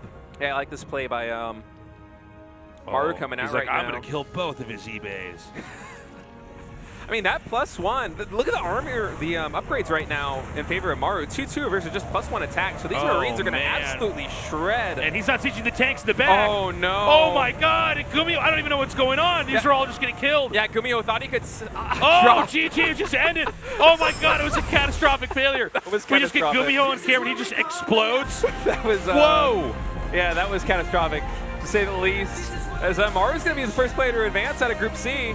And really a chaotic fashion right there at the end. I mean, it felt like the match wasn't too in favor of Maru. Like, yeah, the upgrade advantage is there, but GuMiho just kind of imploding. He's just solid, man. Yeah, I don't know what happened. I feel like GuMiho's gonna like look around and then realize he's been sitting on wet paint now. He's like, oh no, everything's going wrong. We're gonna go to an interview now with old Marmar. See how he's feeling, man. He's going on to the round of 10. Gotta be feeling good. Gotta be feeling good, especially after a game like that. Won in, about 8 seconds there. Everything went wrong for GuMiho, and Maru took it 2-0. 방금 해설을 끝나고 Maru 내려오게 takes 된 down GuMiho in 인터뷰 the women's match, and he moves on to 용규리 round 10. 아나운서가 안타깝게 코로나 So 확진되는 unfortunately, 바람에 Gyuri 제가 has 인터뷰를 하게 됐는데요. gotten COVID, 자, so 20강 she's C죠. not here 1위로 for the 2대 0 match 2대 today. 압도적인 So 승리로 JYP is 올라가게 going to 된 do the 조성우 interview 선수를 instead. 만나보겠습니다. All right, we're going to have an interview with Maru. 조 Congratulations. Thank 1위로 you. 3연속 10강 So 진출 Maru, 기분이 어떤가요? you made it to your round of 10. How do you feel? 마음 비워서 저 No, honestly, I came here with an empty mind, but I'm really happy to have won today. I mean, the last final for you has been a very unfortunate one, Maru, losing to Hero. 소소하게 6강 가는 게 목표고. I mean, the goal for this season is to make it to round of 6. 좋을 것 같긴 해요. And you know, if I go further, that'll be 개인적으로 경기 내용을 질문하기가 happier 하나 for me. 궁금한 게 원래 최근 태태전에 I'm 지난 시즌에 curious. 보여줬던 게 있잖아요. 조동도 지금 웃고 있는 거 So 있잖아요. you've shown on 이명을 TVT 뽑았을 때 before. 태태전 주도권을 뺏는다. 이게 대세다라고 저한테 And then 말을 you're 했어요. saying that the matter is going for the ghosts and taking the 대세가 initiatives. 아니라 What do you think about that? 그때 태태전 반가 싸움이 너무 재미가 없는 거예요. I mean, at the time when I said that the Ghost Raven build was so boring to play, 얘기해본 게 유령 쓰면 어떻겠냐. and I've been talking to Ryung about the Ghosts, and I did that in practice, and then I found it to be really useful. But when I played on the stage, it wasn't that successful. 치즈러시를 정찰을 거의 못했는데 그냥 시도를 했거든요. You know, against the Protoss, you went for the cheese rush without the scouting. And what did you offer that play? 일단 제가 불사조 질럿 맞춤식으로 해가지고. You know, I actually went for a strategy to counter the Protoss Phoenix. 저한테 That's why 얘기한 건 좀 I opted 달랐던 for 것 that. 같은데. 레더에서 김도우 선수의 스타일을 다 봤다고 하지 않았나요? So you actually said you watched classic play in the ladder, and that's why you went for that strategy. I mean that too, but I actually went for the cheese rush because I saw classic would go Phoenix. Right, so Maru, you're gonna be departing for TSL 9 tomorrow, and your first opponent is actually Hero this time. 목을 조르는 모습을 보여줄 정도로 So 과격했는데 it was Hero asphyxiating you last season's finals, but how about this time? 전혀 없고. You know, I didn't really prepare that much for the match against Hero.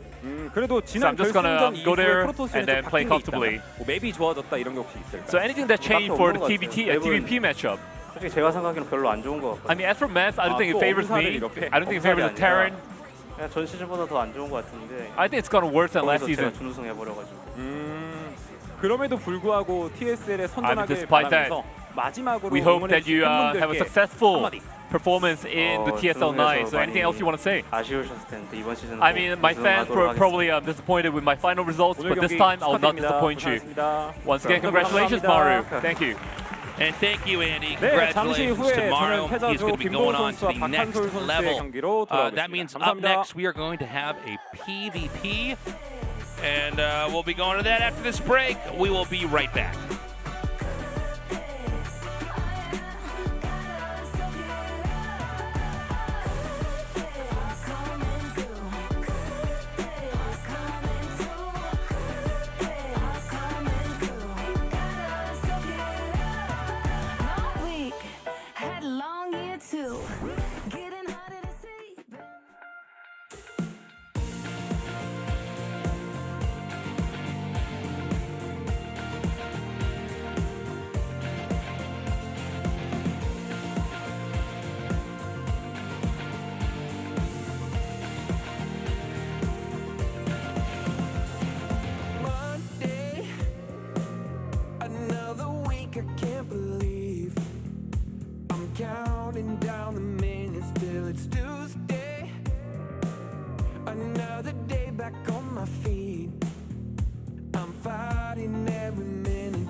coming up hot for a minute. 실성사이다 제로 그래 걱정 빼고 고민 빼고 망설임 빼고 This is zero life 없어도 되는 건 빼고 실성사이다 제로 상큼함 맥스 칼로리 X 맛있는 탕스 제로 요즘 제일 탐나는 제로 탕스 제로 같이 떠나볼래?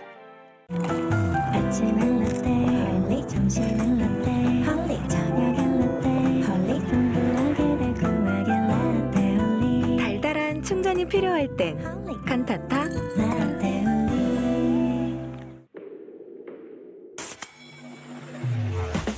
I'll be coming up hot for a minute. Everybody know the drop when I'm in it. Everybody know the drop when I'm in it. I'll be coming up hot for a minute. 실성사이다 제로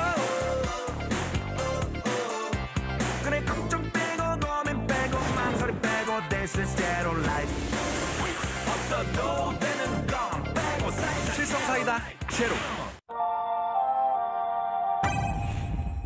상큼함 맥스 칼로리 X 맛있는 탕스 제로 요즘 제일 탐나는 제로 탕스 제로 같이 떠나볼래?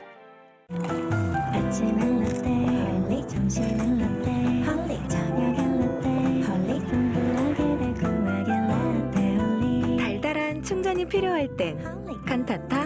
라떼 홀릭 Today's matchup Maru Classic GuMiho Zoun Round of 20 Group C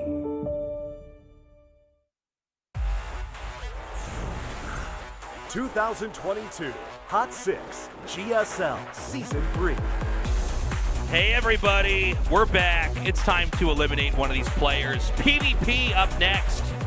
And honestly, I'm hoping we have a good game between these two. I don't know, Classic and Zoun both looked a little shaky in the games they played. Obviously, PvP is a different matchup, but I don't know. I hope this is an exciting one. I hope so too, and it's tough to read where both of these guys stand right now in terms of their form, given how weird both PBTs were to start things off today. I mean, all 4 games, Protoss went for Phoenix, because in all 4 games, they died in one push, effectively. And kind of a not very flattering way. It was quite brutal, honestly, if you're a Protoss fan watching tonight. Some humiliating losses for them, for sure. But PvP, it's a fun matchup. Yeah, it is. I'm going to, be curious how they're going to play it. There's a lot of ways to approach PvP, which I think what makes it so fun, especially when you have 2 very good players. Is like, what strats do they choose and in what order? And we've got a bunch of new maps for this season, so we couldn't ask for a better set of parameters to get into this mirror matchup for these two. We're going to go to Data C to start this off. Cosmic Sapphire for map 2. Hopefully we do get a map 3 on Tropical Sapphire. Sacrifice, excuse me, I can't read. Guys, Classic vs. Zoun, game 1 starts now. This is the elimination match.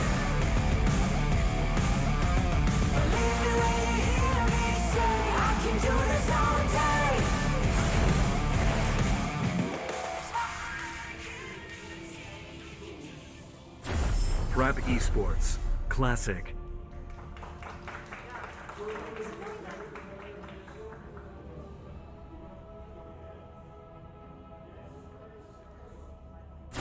Alpha X Zoun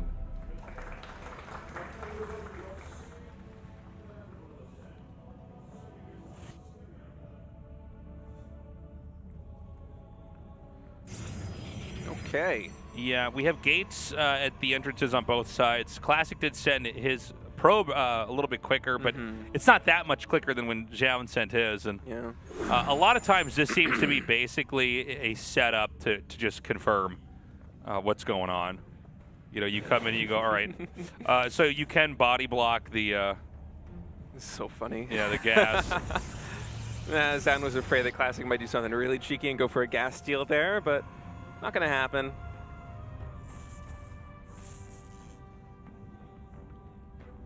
We'll see if Classic decides to opt for a 1-gate FE, and yeah, it's going to be a 1-gate FE against a 2-gate of Zoun. And this is something that we're seeing a little bit more in PvP these days, especially on these maps with the high ground natural expansions. Yeah. This is something that back when I played StarCraft 2 regularly and competitively, it was not really a viable strategy, expanding quickly in PvP. Yeah, there was a lot more 1 bases back in the day. Yeah, it's fun. It's fun with this, though.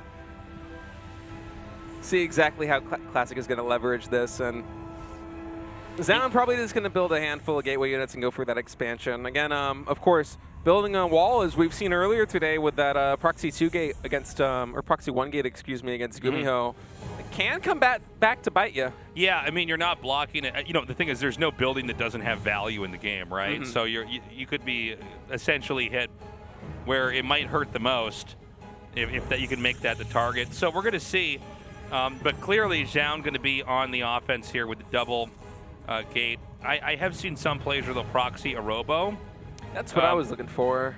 And that seems to be like the battering ram to get inside the base, so to speak, where, you know, you take out the cybernetics core or pylon, and then it's a problem. But I don't see that tech yet. Over here for Classic, though, I do see a Stargate, and I see one being made here for Zoun as well. Yeah, both players going for a Stargate now. Zoun getting a proxy pylon in the middle of the map as well, and onus is going to be on Classic to try and defend this. There's a shield battery up already. Oh man, that cybernetics core skin looks like it's spinning so fast. You see that? I'm getting dizzy. So here it is. What? Yeah, third gateway, man. He's Third gonna try gateway. and bust him. Okay. So we'll see exactly what the Stargate units are going to be. Okay, you know it's what I gonna actually be thought it was? I decided it was a robo before we Really? looked. I was like, Stargate robo? I'm like, can you do that? That doesn't make any sense. You were like back and in it's like, 2010. oh, it's a gate. Yeah, no, it doesn't make any sense. Sorry. It's like back in 2010, everyone's going like Immortal Void Ray. Yeah. I like this. I like this, though, for Zoun. I mean, this Cybernetics core, it might have to get remade. We'll see if Classic's able to defend it. He's not going to get the deny on Warp Gate. No. But the problem is like, if you lose that, you can only make Zealots, and Zealots just don't help in this situation like this. Oh. So it's going to be an Oracle into a Void Ray here for Classic. Now He Zoun spots it. Yeah, he spots the third gateway for Zoun. And a Void Ray's charted. It's going to be Chrono boosted out at the entrance.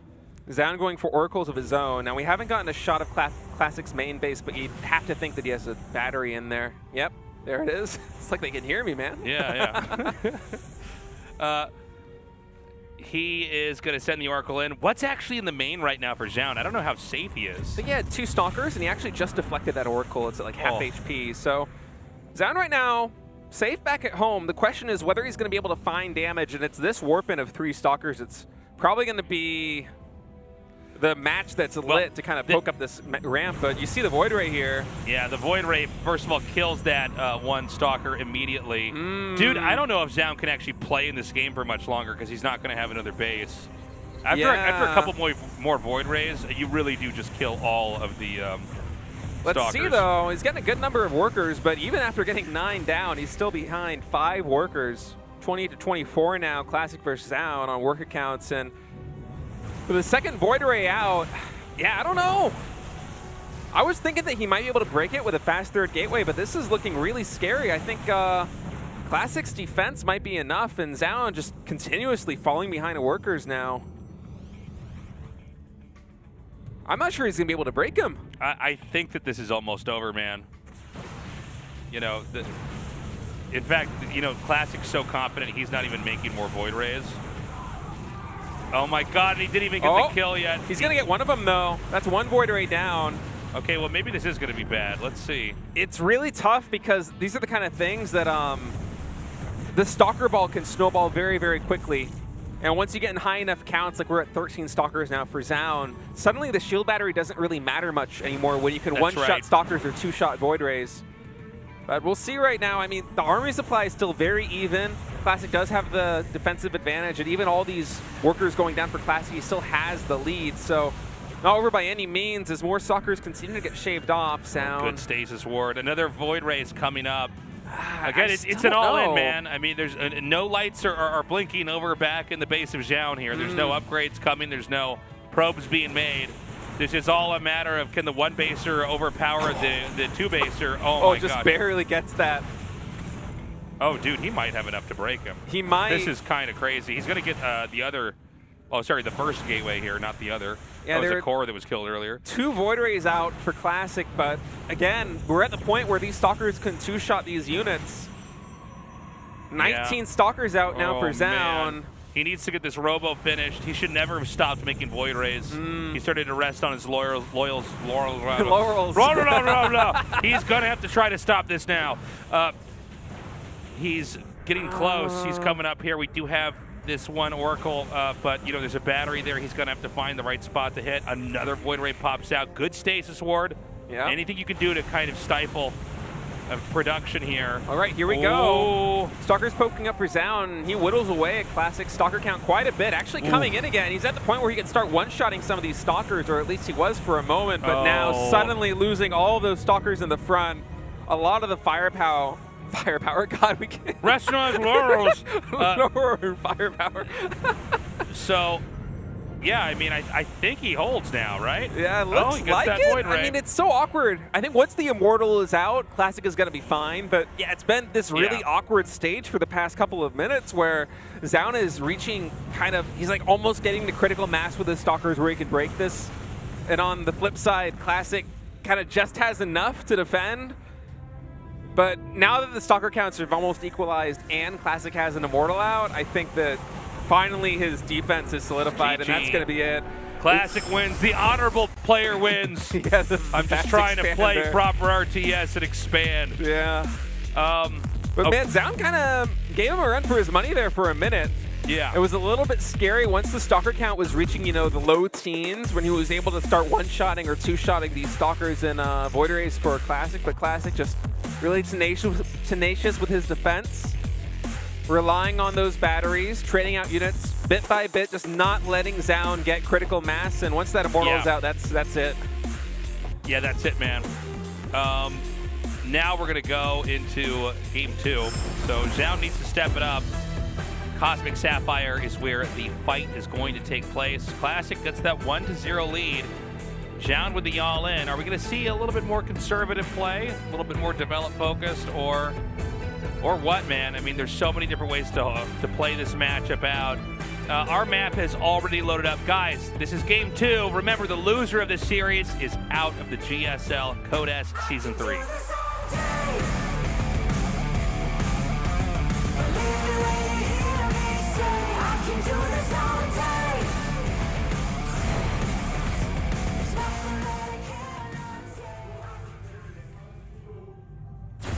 Prep Esports Classic.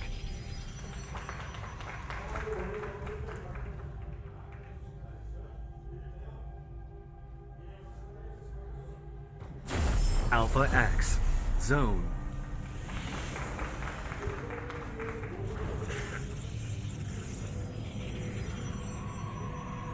So they're both scouting with their probes. Both Same gateway time. scouts. Yeah. No high ground natural expansion, so far less likely to see fast expanse from either of these guys, although it is possible. Anything is possible in PvP. PvP's got quite a lot of very fun, unique situations you can get into. It really boils Protoss down to like the dirty race that it is. Well, it's all about that cybernetics core, and that when that finishes, you could start to tech almost immediately into anything you want. And so, and the techs for Protoss are always so dramatic. But it's also why the race has so many different play styles, That's why that it's kind of tough for a lot of Protoss players at the top level to really win championships, like premier championships such as the GSL, because it's a faction that relies a lot on deception, because the tech trees swing so wildly in all these different directions. And also, if you know the tech trees, if you know the tech trees and what they're doing, you can counter it. Right. It's one of the reasons why I was really excited to see Hero succeed with a largely gateway-based army in the previous season, because if you can kind of pull away some of the power from Protoss being these like wild, different branches of technology, whether it's going to be like a DT rush or a Blink Stalker all in, or Oracle's coming in very quickly, I mean, there's all these different branches we can Immortal go in. push, But if you know. focus on gateways, like the bread and butter, just simple units, then suddenly that makes the race as a whole so much more powerful, because not only do you have all of these quirky kind of one-off builds that you could pull out in like a best of 7, for example, but you have that kind of solid play, that solid macro play based on gateway units. It can be really tough for your opponent to prepare for and deal with that in a championship setting like a best of 5 or best of 7 series. But it's also one of the reasons why going back into this, PvP is so fun, is because it still is really hard to macro with gateway units in this matchup. It is very much about those tech pathways. Yeah, well, you know, any tech path you take has a weakness, right? It has a strength too, of course. You know, the things you can do with it. But it's interesting to see that poker game play out early on here. Classic once again is going to expand, but Zoun's going to do the same thing as well. He's taking an Nexus down here. He is going to get a Stargate here. Yeah. Sentry expand for Classic and a Twilight. Zoun going for an Oracle into Nexus, so a little bit faster Nexus there for Classic, and even continued pro production a little bit more than Zoun, so slight edge there. And I like this proxy pylon by Classic. I don't know what to make of this just yet. Yeah, well, let's see if he goes for maybe like DT or something like that. He could also just go for Stalker Blink, you know, and have that be a launching pad to come in. 2 Adepts now coming in for Zoun, and Hallucinated Phoenix is going to get the Scout off. That Oracle just now completed. Moving across the center of the map, and Classic, it's going to be a Proxy Dark Shrine in the third base of Zoun. Very, very cool. I like this, man. Well, I mean, look, he's got an Oracle. He is going to get some scouting here. Part of the reason why you go for a Stargate like that is because... no battery. Huh. Yeah. Now, if he doesn't see that that's upgrading, don't you know that there's DTs coming?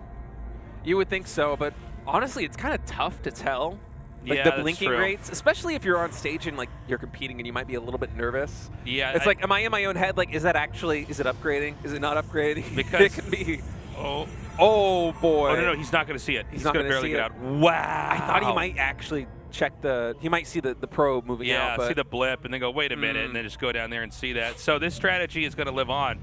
It could have been killed in its crib had the Stalkers found that earlier. Oh, he scouts the probe now, so maybe in the back of his head he might have this as an idea. Now keep in mind, he doesn't Oracles also for detection, so. Also, I mean, the attack here from Zoun's about to start. Yeah. There is a battery, though.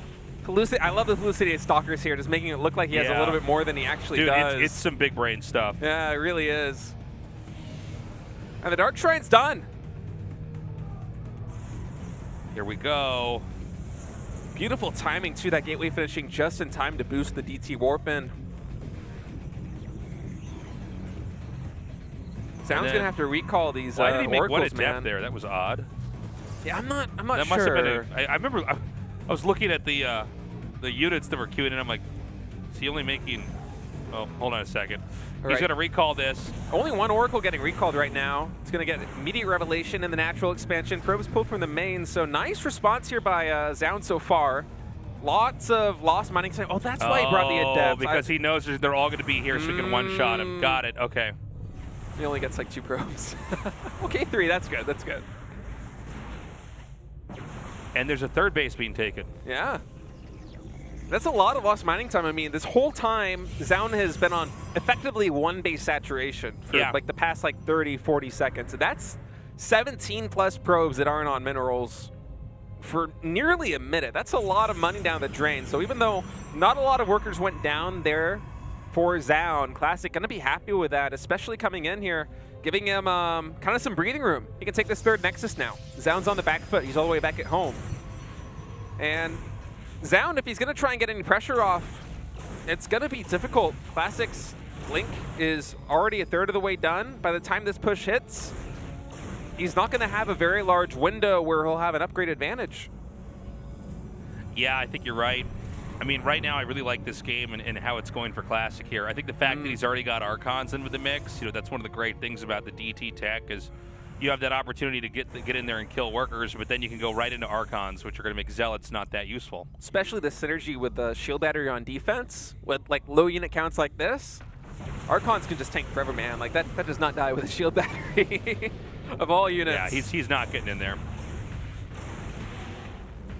some meticulous scouting here by Classic, and worth noting that Zoun still unaware of the Proxy Dark Shrine and Gateway at the 6 o'clock expansion, so there is potential for future warp-ins here for Classic if he decides to go that way. Like the 2 Adepts coming into the main here for Zoun. Pick off 1 probe. Yeah, I mean, you take what you can get here. Able to get a couple. Anything you can shave off like this. It doesn't take too long for it to pay for itself. Maybe just a couple of minutes and it's worth it. But as far as things go, I'm really liking the position for Classic.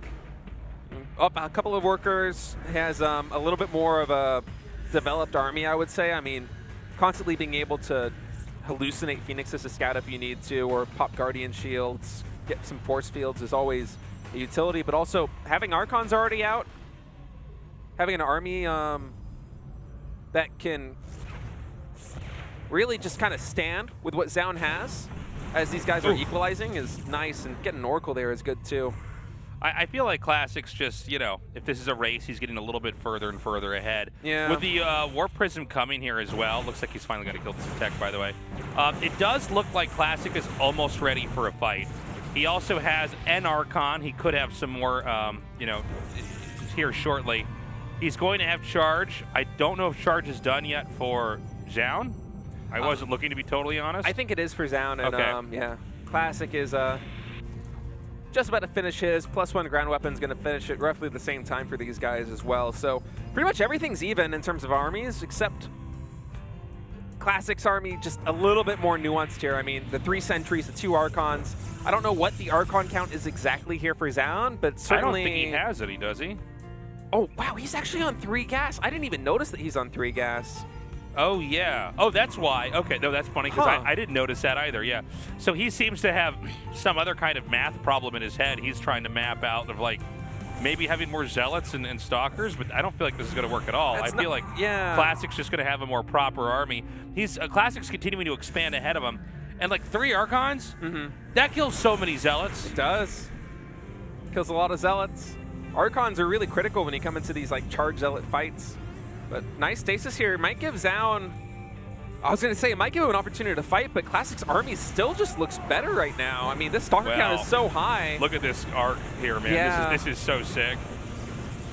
He's going to use his opponent's Nexus as, like, as a defensive position and just topple it. And Classic's on 4 bases, and that was the 4th base going down for Zoun. So this is looking more and more. Man, these stasis are like the one thing he has going for him, because right now his army is outclassed, supply is outclassed, economy is outclassed. Classic just really taking point right now. He doesn't even care about these units being caught in the stasis. He's able to win these fights. I feel like Classic is about to flatten Zoun here. I think you're right. I think we might have a Classic versus GuMiho here in the finals very soon. I mean, he could actually come up here and then cut this off and then fraction off a part of his army and just send that up here to kill this base.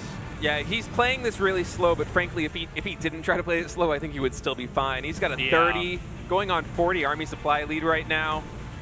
Just controlling this territory. He's got the eco lead, 191 to 161 supply, as Zoun is trying to scramble and find anything he can to get back in this, but Classic's not giving him an inch. I don't know what else to say, man. I feel like this is almost over here.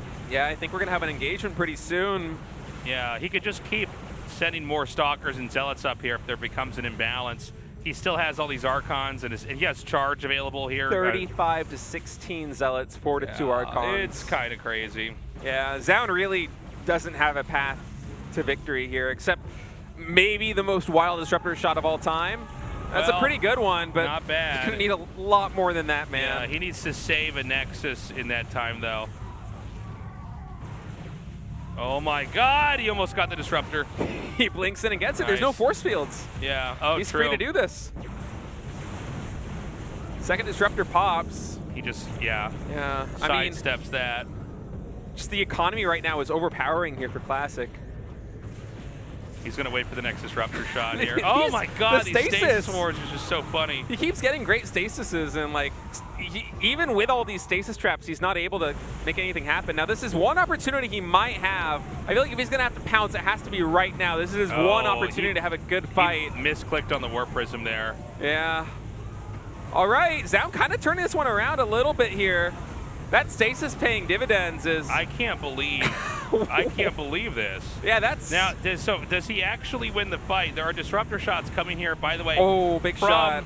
Classic, but Zoun, I mean... That stasis, man! I can't Classic was in complete control. I mean, economically, he's still ahead, but... It shows you why Classic was being so unbelievably patient.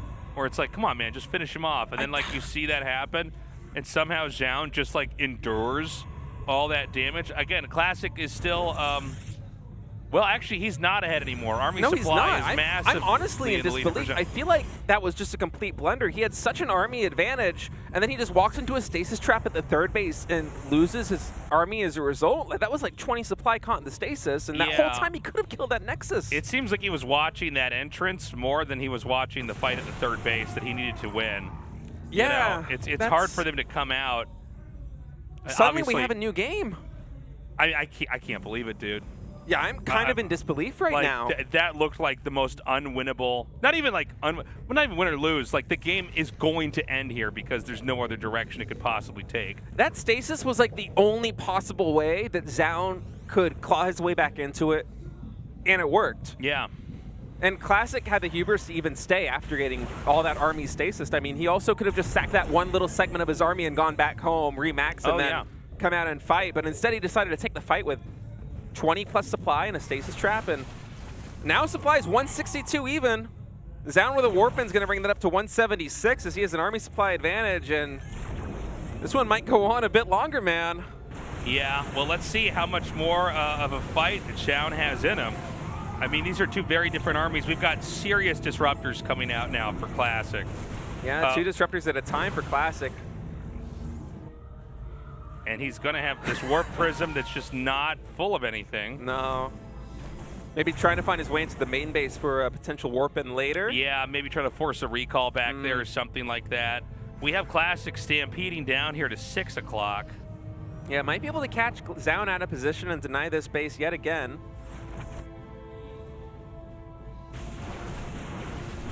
Kind of an interesting game now after Classic really blundered that advantage. Pushing towards the natural as we have a nice disruptor ball. Oh, gets another one. Go. Some he good needs trades. some closure. These are good trades here for Classic, man. That was Zealots and 2 disruptors going down, and now he has his position here at the natural. Dude, it's another little duel over here. Yeah, I'm not putting my faith in anyone anymore. Oh, I know. How ridiculous of us to ever try to call that fight earlier. Yeah. It is looking again in Classic's favor, though. I'm liking the Zealot run buys coming in over here on the 3 o'clock base, and the disruptor shots have been in his favor so far, just barely skirting out of that one. Well, keep in mind that there's enough disruptors now over here for Classic that he can start to keep this the opponent at bay. And his stalker count is higher.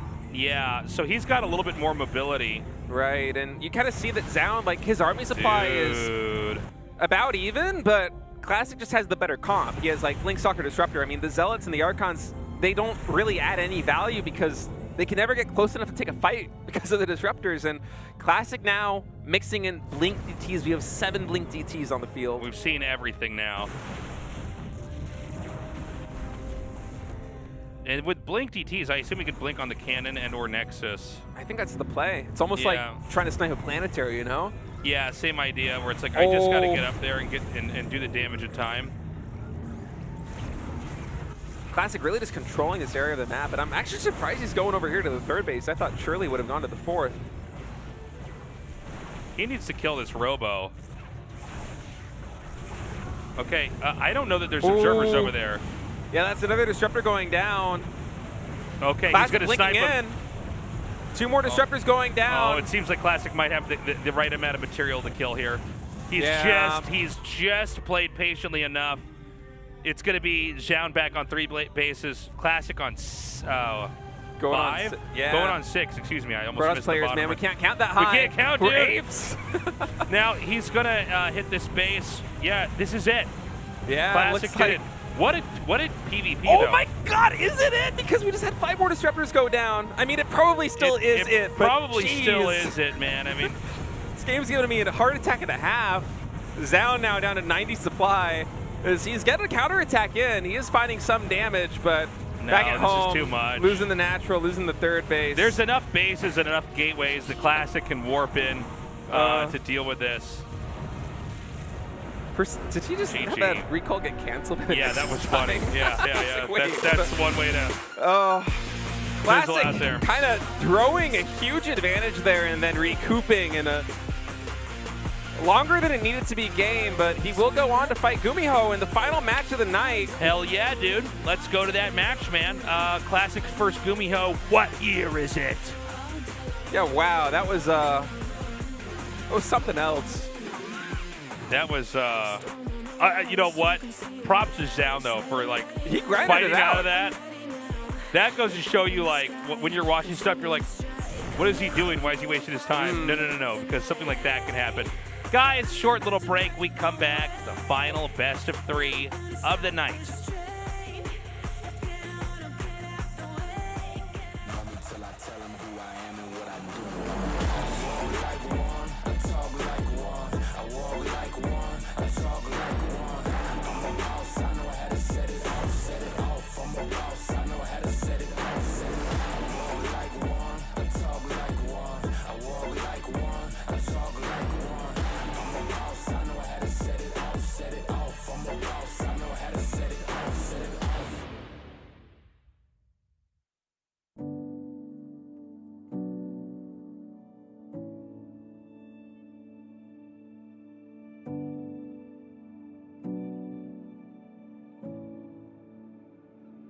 Looking out,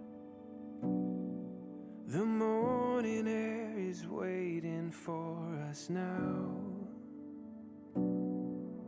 Calling to the space between the clouds.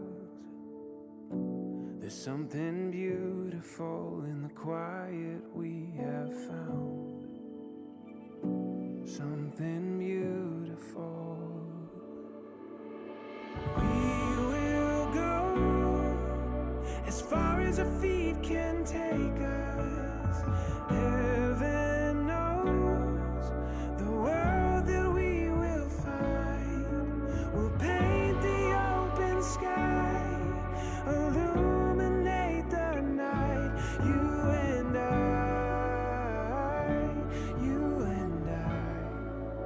right where we belong.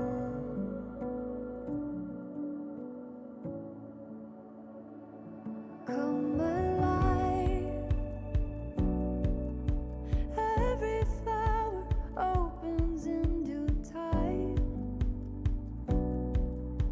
Every season falling into light. In the mystery, there's reason for design. And there's something beautiful.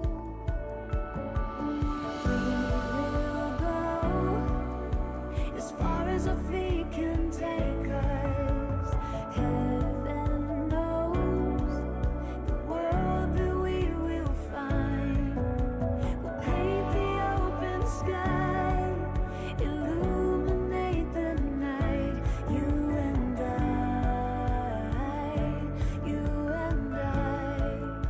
right where we belong. We built castles with our hands, only made of sand. Kingdoms crumble with the tide. Oh, I try to understand, were we innocent? Or was loving you a small crime? Bang, bang, is the blood on your hands, bang? Or am I the one bleeding? Am I the one bleeding for you? Bang, bang, is the blood on your hands, bang? Or am I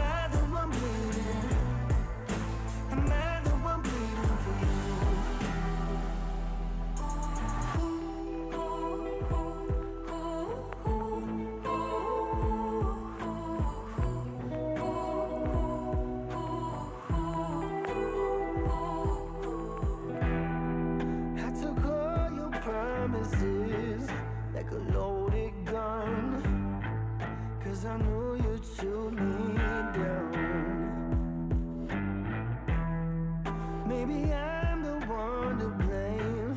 Gave you all my love, 'cause I knew you'd shoot me down.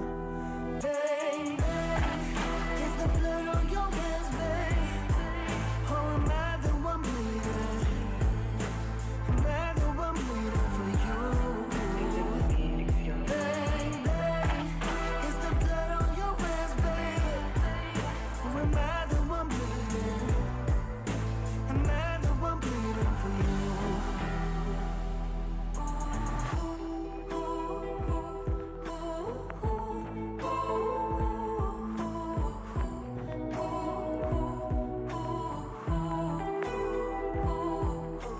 One shot fired, three shot fired. You better pray to stay alive. 'Cause after 10 you won't survive. You better pray to stay alive. One shot fired, three shot fired. You better pray to stay alive.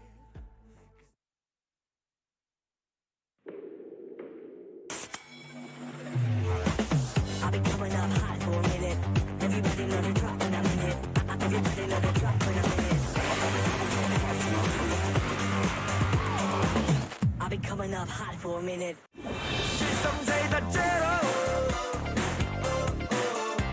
그래 걱정 빼고 고민 빼고 망설임 빼고 This is zero life. 없어도 되는 건 빼고 실성 사이다 제로. 상큼함 맥스, 칼로리 X, 맛있는 탕 제로. 요즘 제일 탐나는 제로 탕스 제로. 같이 떠나볼래? 아침은 라떼 홀릭 점심은 라떼 홀릭 저녁엔 라떼 홀릭 풍부하게 달콤하게 라떼 홀릭 달달한 충전이 필요할 땐 칸타타. 라떼 홀릭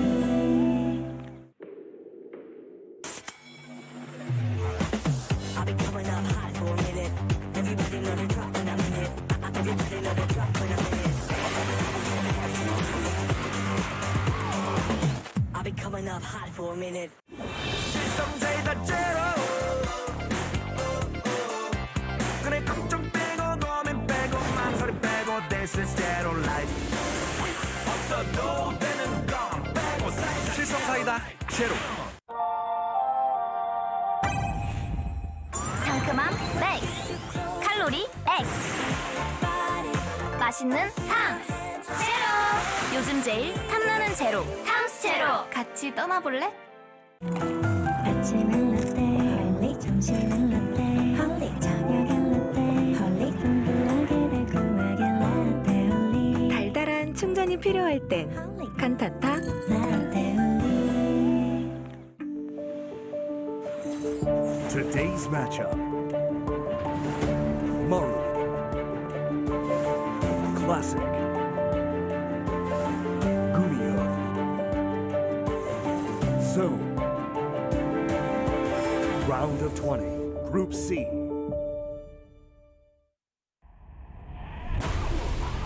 (2022) Hot 6 GSL Season 3.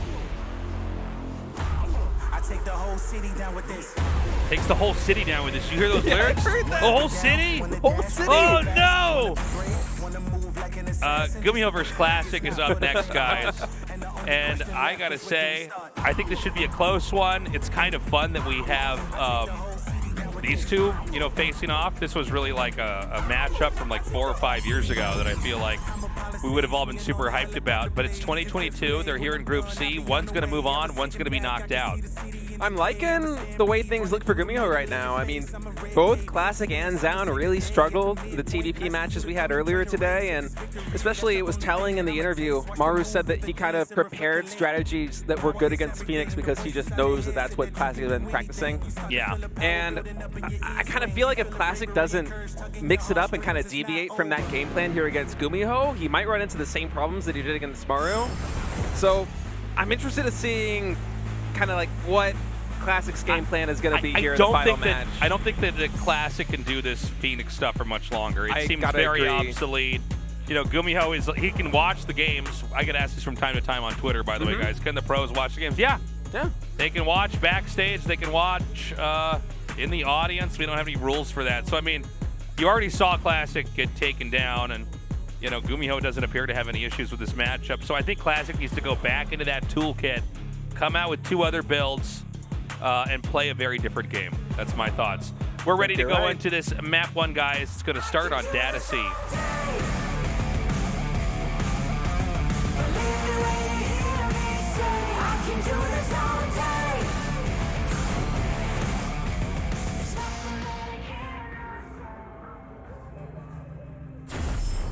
Storm Gaming, GuMiho.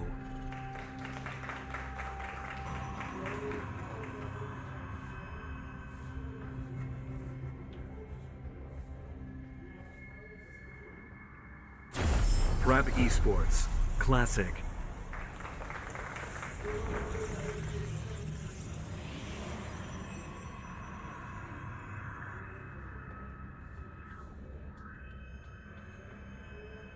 Checking for proxies is Classic. GuMiho, always a wild card.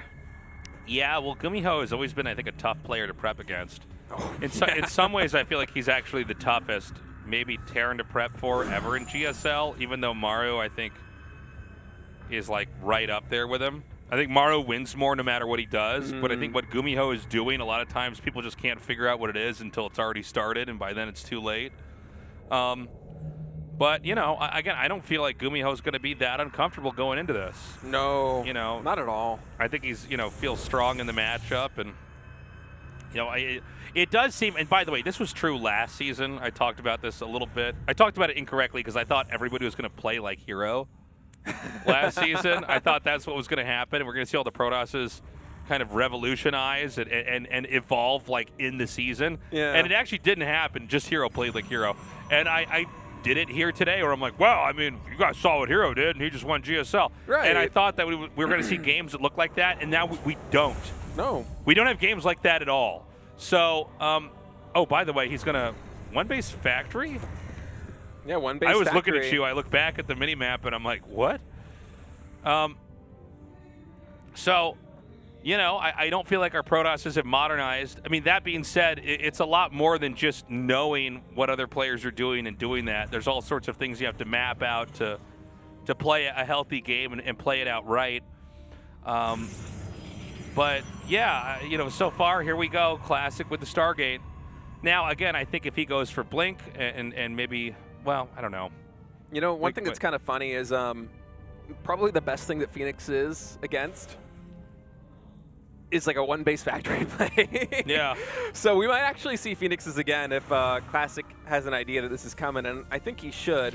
Yeah, it's going to be a command center on low ground, and then basically, yeah, I mean, it's a beeline tech from factory into starport. So you're still going to get the perks of having an extra base pretty quickly, but at the same time, you're not, you know, you're not like going into starport before you're expanding or anything like that. Yeah, Phoenix is in production. Once again, looks like it will be Cloak Banshee coming out from GuMiho, and Classic. Phoenixes can kind of be a double-edged sword against this. Hopefully he will go into the main base of GuMiho and really identify that this is coming, because if you have to wait for like an Oracle to come out to deal with the Banshees, it can be... Oh, it'll be bad, man. Really bad really quickly, but if you do have detection, those Banshees can get shut down hard. So, Classic can't be unhappy with this situation.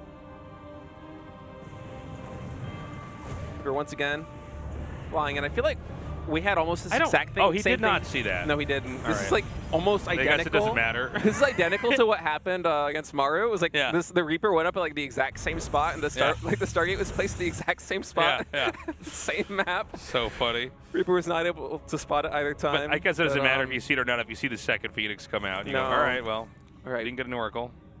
Oh, he didn't see the Stargate, so he's still in the dark. Oracle is coming out, though, so definitely his star senses are tingling. Yeah, we've got the Banshee coming up now. The question is going to be, are the Phoenixes going to be where they need to be? Now, he basically had to flip a coin here, and he got whatever side he didn't bet on, because he went to the bottom right to catch something. This Banshee's coming up here from the top left. Yeah, that Banshee has the potential to get a lot of damage in.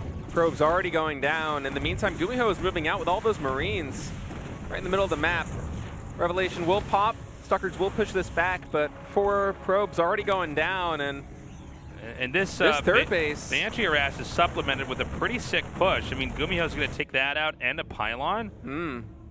And he just is going to kamikaze the Banshee. Oh, I guess he's not going to try to get kills. It doesn't matter. Yeah, that third base being denied now, and I'm liking this composition now from GuMiho. That Banshee catching him off guard is really problematic because suddenly Classic is just woefully out of position to deal with this, and even overextending here, almost losing a Stalker to these Cyclones as GuMiho's trying to delay this expansion as long as he can. Classic coming out now. Lifts on the Cyclones. They'll be taking the damage from the Marines. Another Banshee headed up, though, into the main here. A lot of trades on either side. The Oracle went down. I don't think he has another one. He's got another. Yeah, you're right. He has another one that's going to come here, but he has a battery as well. Is there a battery up here? I guess not. So, but you know what? Can't Protoss just run down and kill whatever Terran has down in the bottom left? I think that's what we're going to see. Yeah.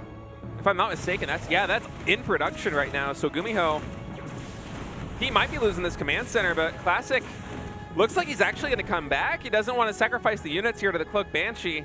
Well, the Banshee's not going to last that long here. It's only got like 10 energy. He's just trying to buy time. So I guess he didn't. CC's going to finish? Yeah, you know, I got to say, man, I think it is still possible that Classic might just have enough that he goes over here and clobbers the Terran. Yeah, I mean, GuMiho right now, what does he have? He has 2 Widow Mines, 2 Banshees, 2 Marauders, and a Marine. It's like 2 of almost everything here. Yeah, this is like that Christmas Carol song or something like that. Like, just he's going to kill the SCV that made was making the bunker. The bunker is actually going to be killed even if it finishes.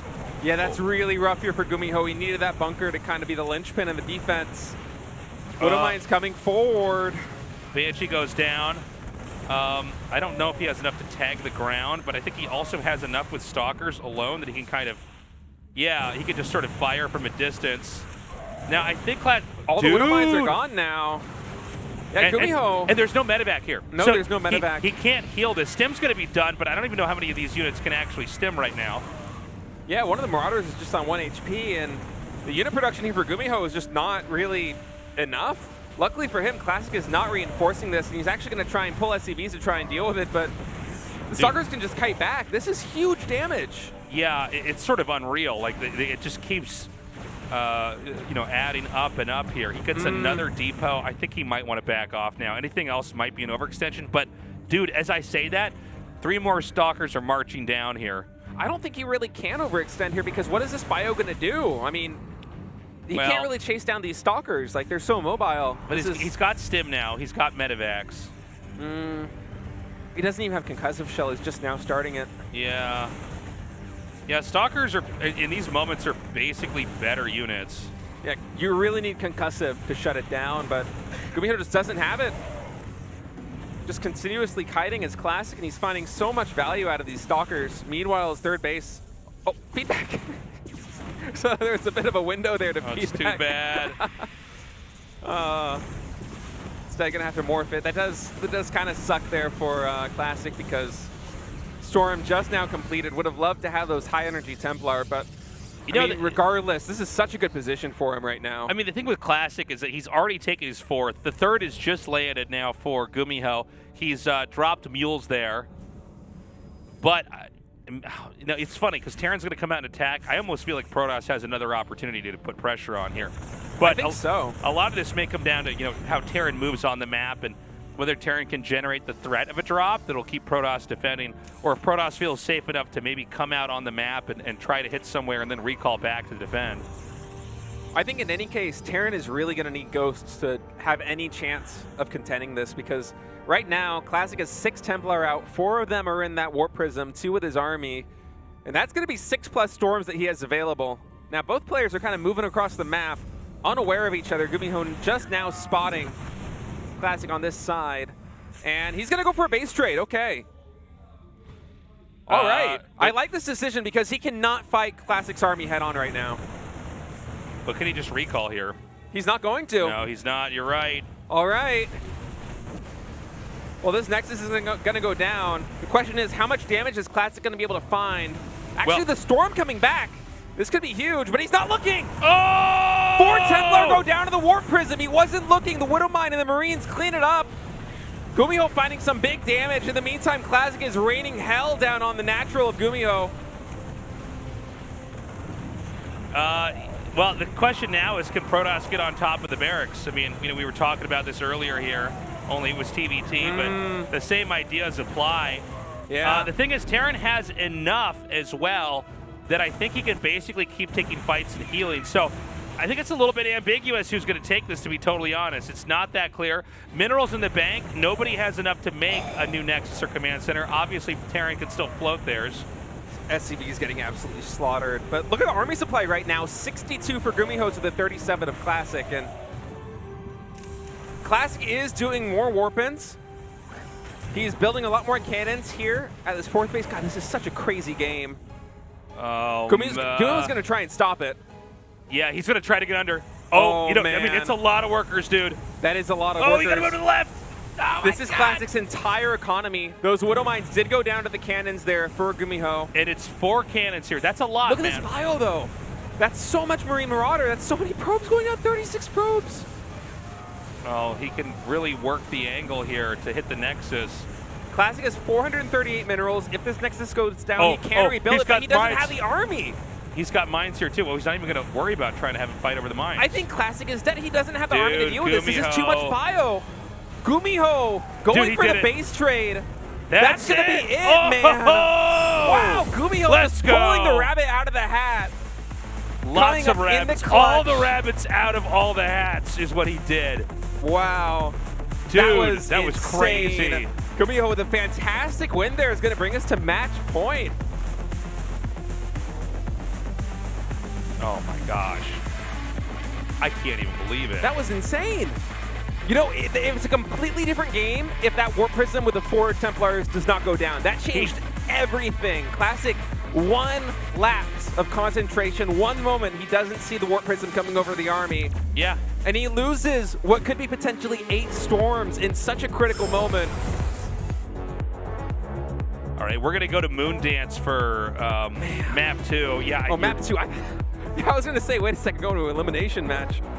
Yeah, map 2 Moon Dance. Dude, I can't believe he lost that Warp Prism, man. I can't believe it. Had he got the storm off, he would have softened up the army that he probably could have had a couple warp-ins that would have just been able to chew it down to size. Game 2, guys. It's ready. GuMiho right now with a 1-0 lead.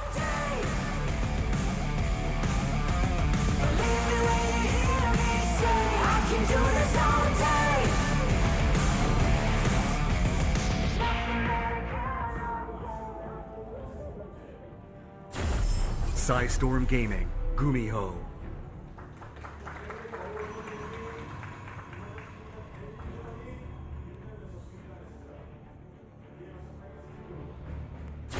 Prep Esports, Classic.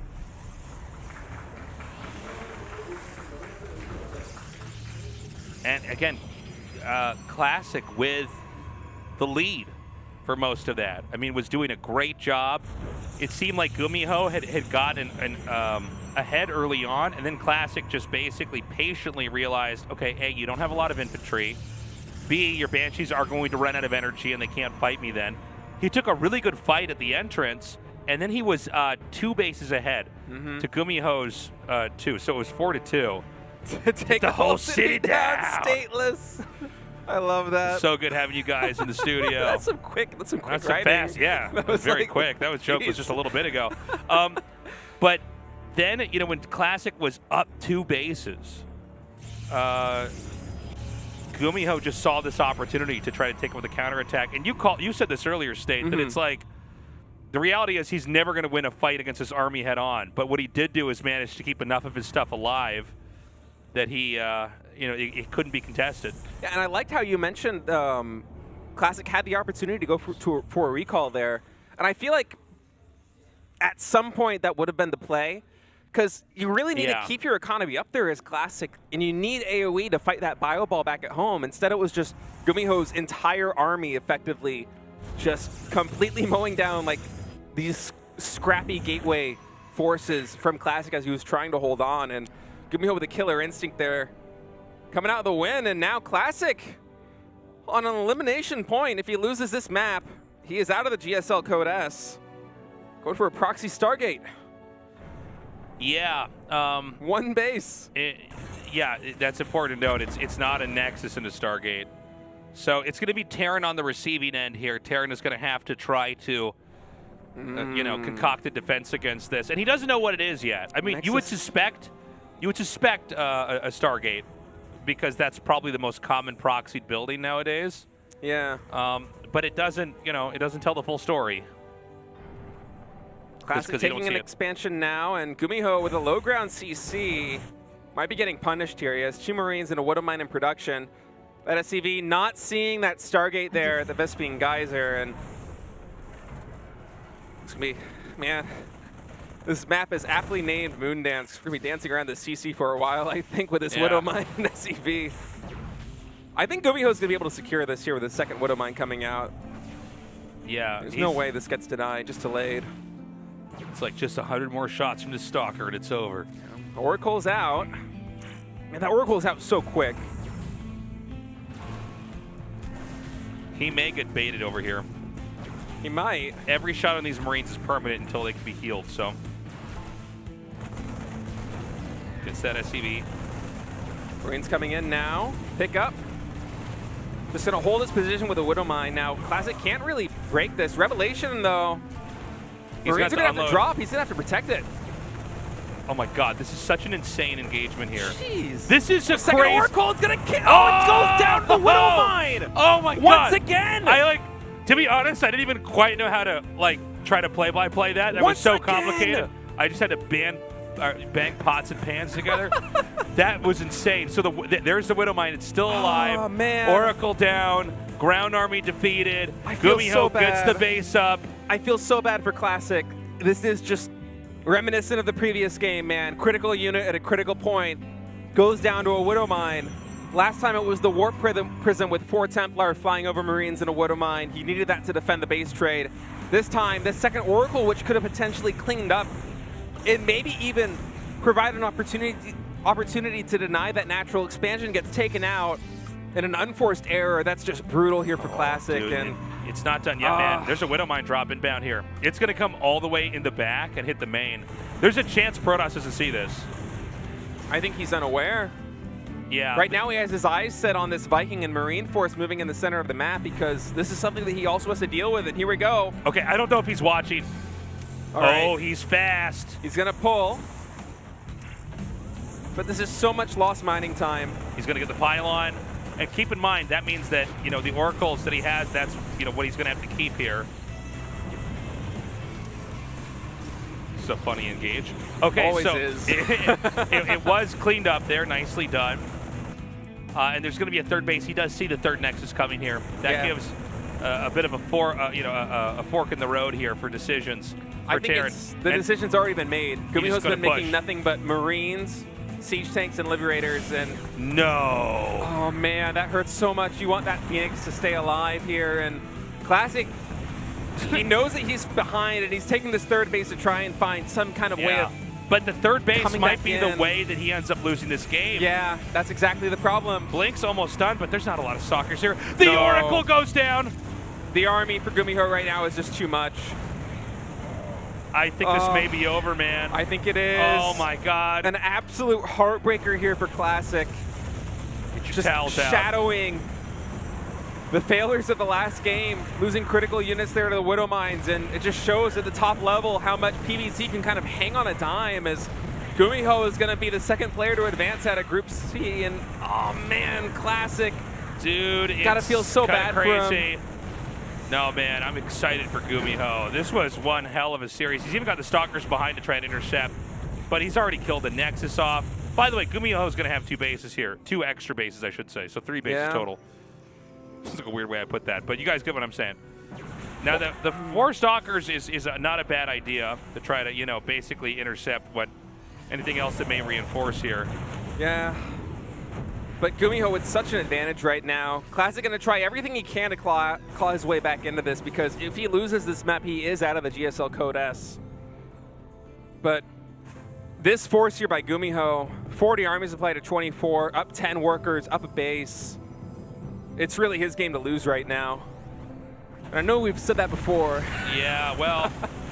All right, Classic coming in with a really beautiful engagement, but well, there's just so much the here tanks, for GuMiho. The tanks are actually, one is barely killed off. I mean, That's it. honestly, Classic, he couldn't have taken that fight any better, but it just, GuMiho's army is just so much stronger.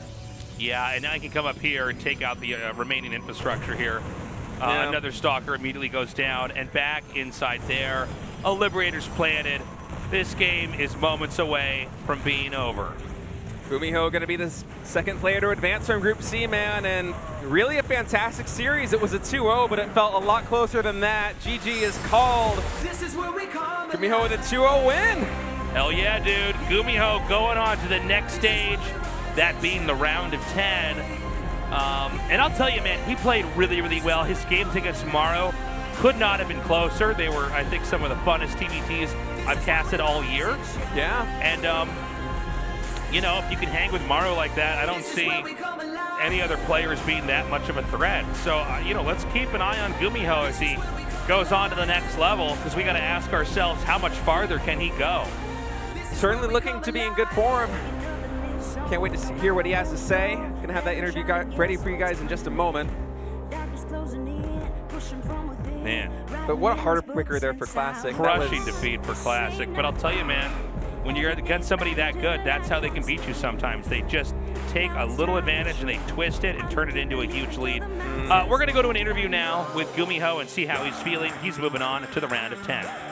GuMiho of CEST Gaming defeats Classic in the final match to move on to round of 10. So he's going to be the second place to move on to round of 10 from Group C. Congratulations, GuMiho. Thank you. 여기 지금 오자마자 저한테 다른 얘기 했잖아. Since you came here, you told me that your hands are not warmed up, you're nervous, and all of that. So how do you feel today, that now that you've moved to the round 10? 보는 입장에서 어땠는지 모르겠지만, You know, honestly, I don't know how the viewers think about it.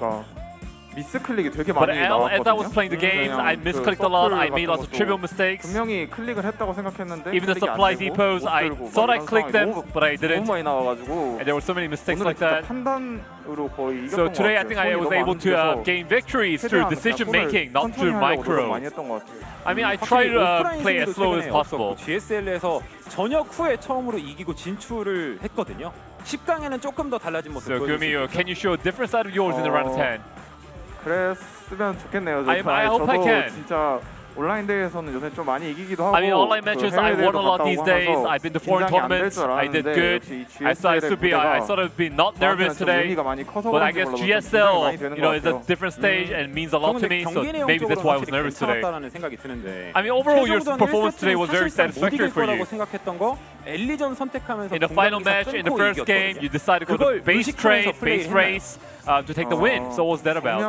제가 정확하게 모든 걸 알 수는 없었지만 I mean, I can't know like what was going on, like everything that was going on. 생각했는데 안 지은 그 실수 때문에 너무 불리해진 것 I 같아요. thought I built the bunkers, but I hadn't, and then you know that's when things started like tilting for me. 그리고 So 오늘 경기를 the 좀 base trade was the only thing that I could opt for. 조성주 선수가 기다리고 있었는데. So GuMiho, Maru was waiting for you in the winners match, and he's waiting for you right now. So any advice you got from him? You got it from him. 딱히 뭘 물어보진 않았는데 왜 기다리고 No, I didn't really ask him for advices. I don't know why he's waiting for me right now. 이길 수 있을 거라는 말은 계속 해주긴 했어요. I mean, he kept telling me that I can win, and he kept trying to boost my confidence.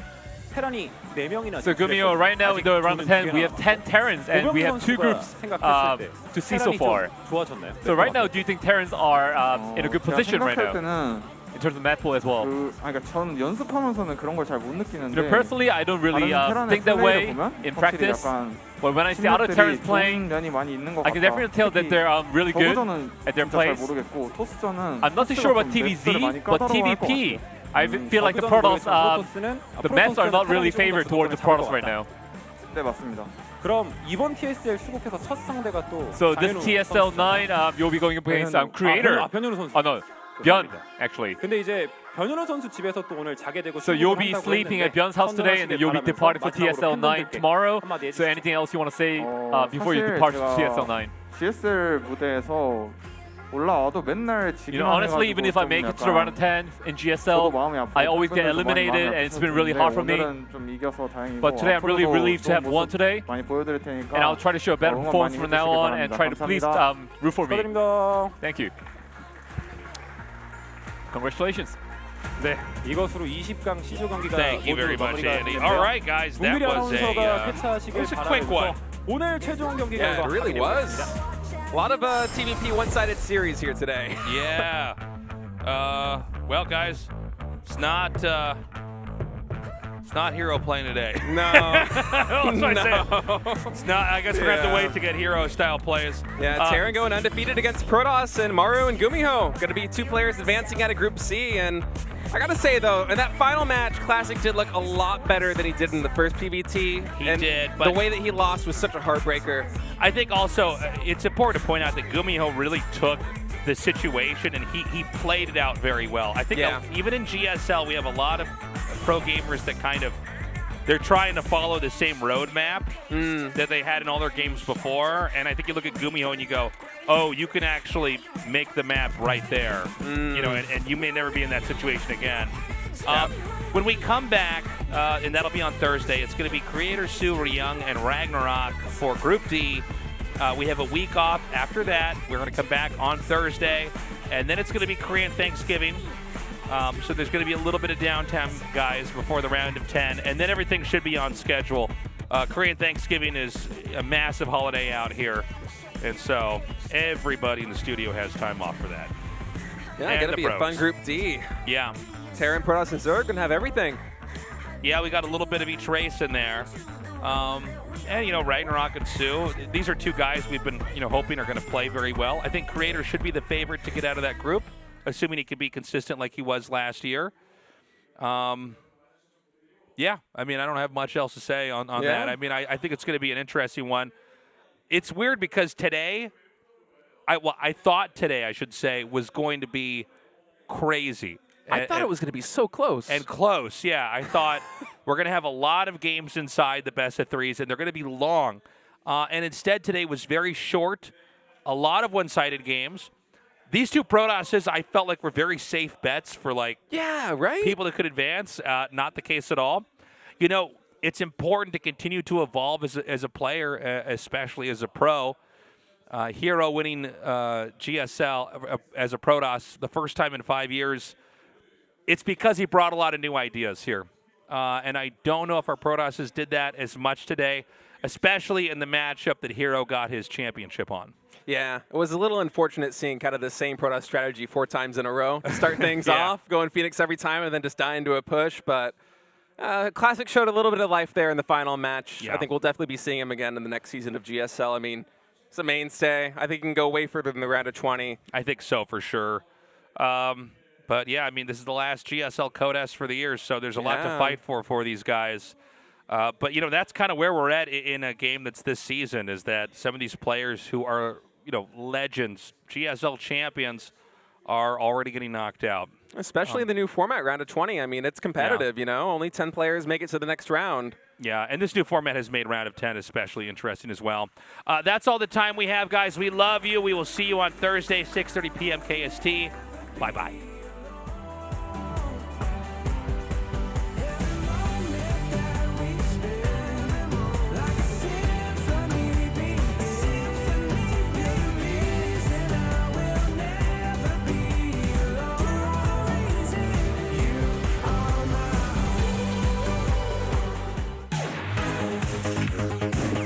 GSL Season 3.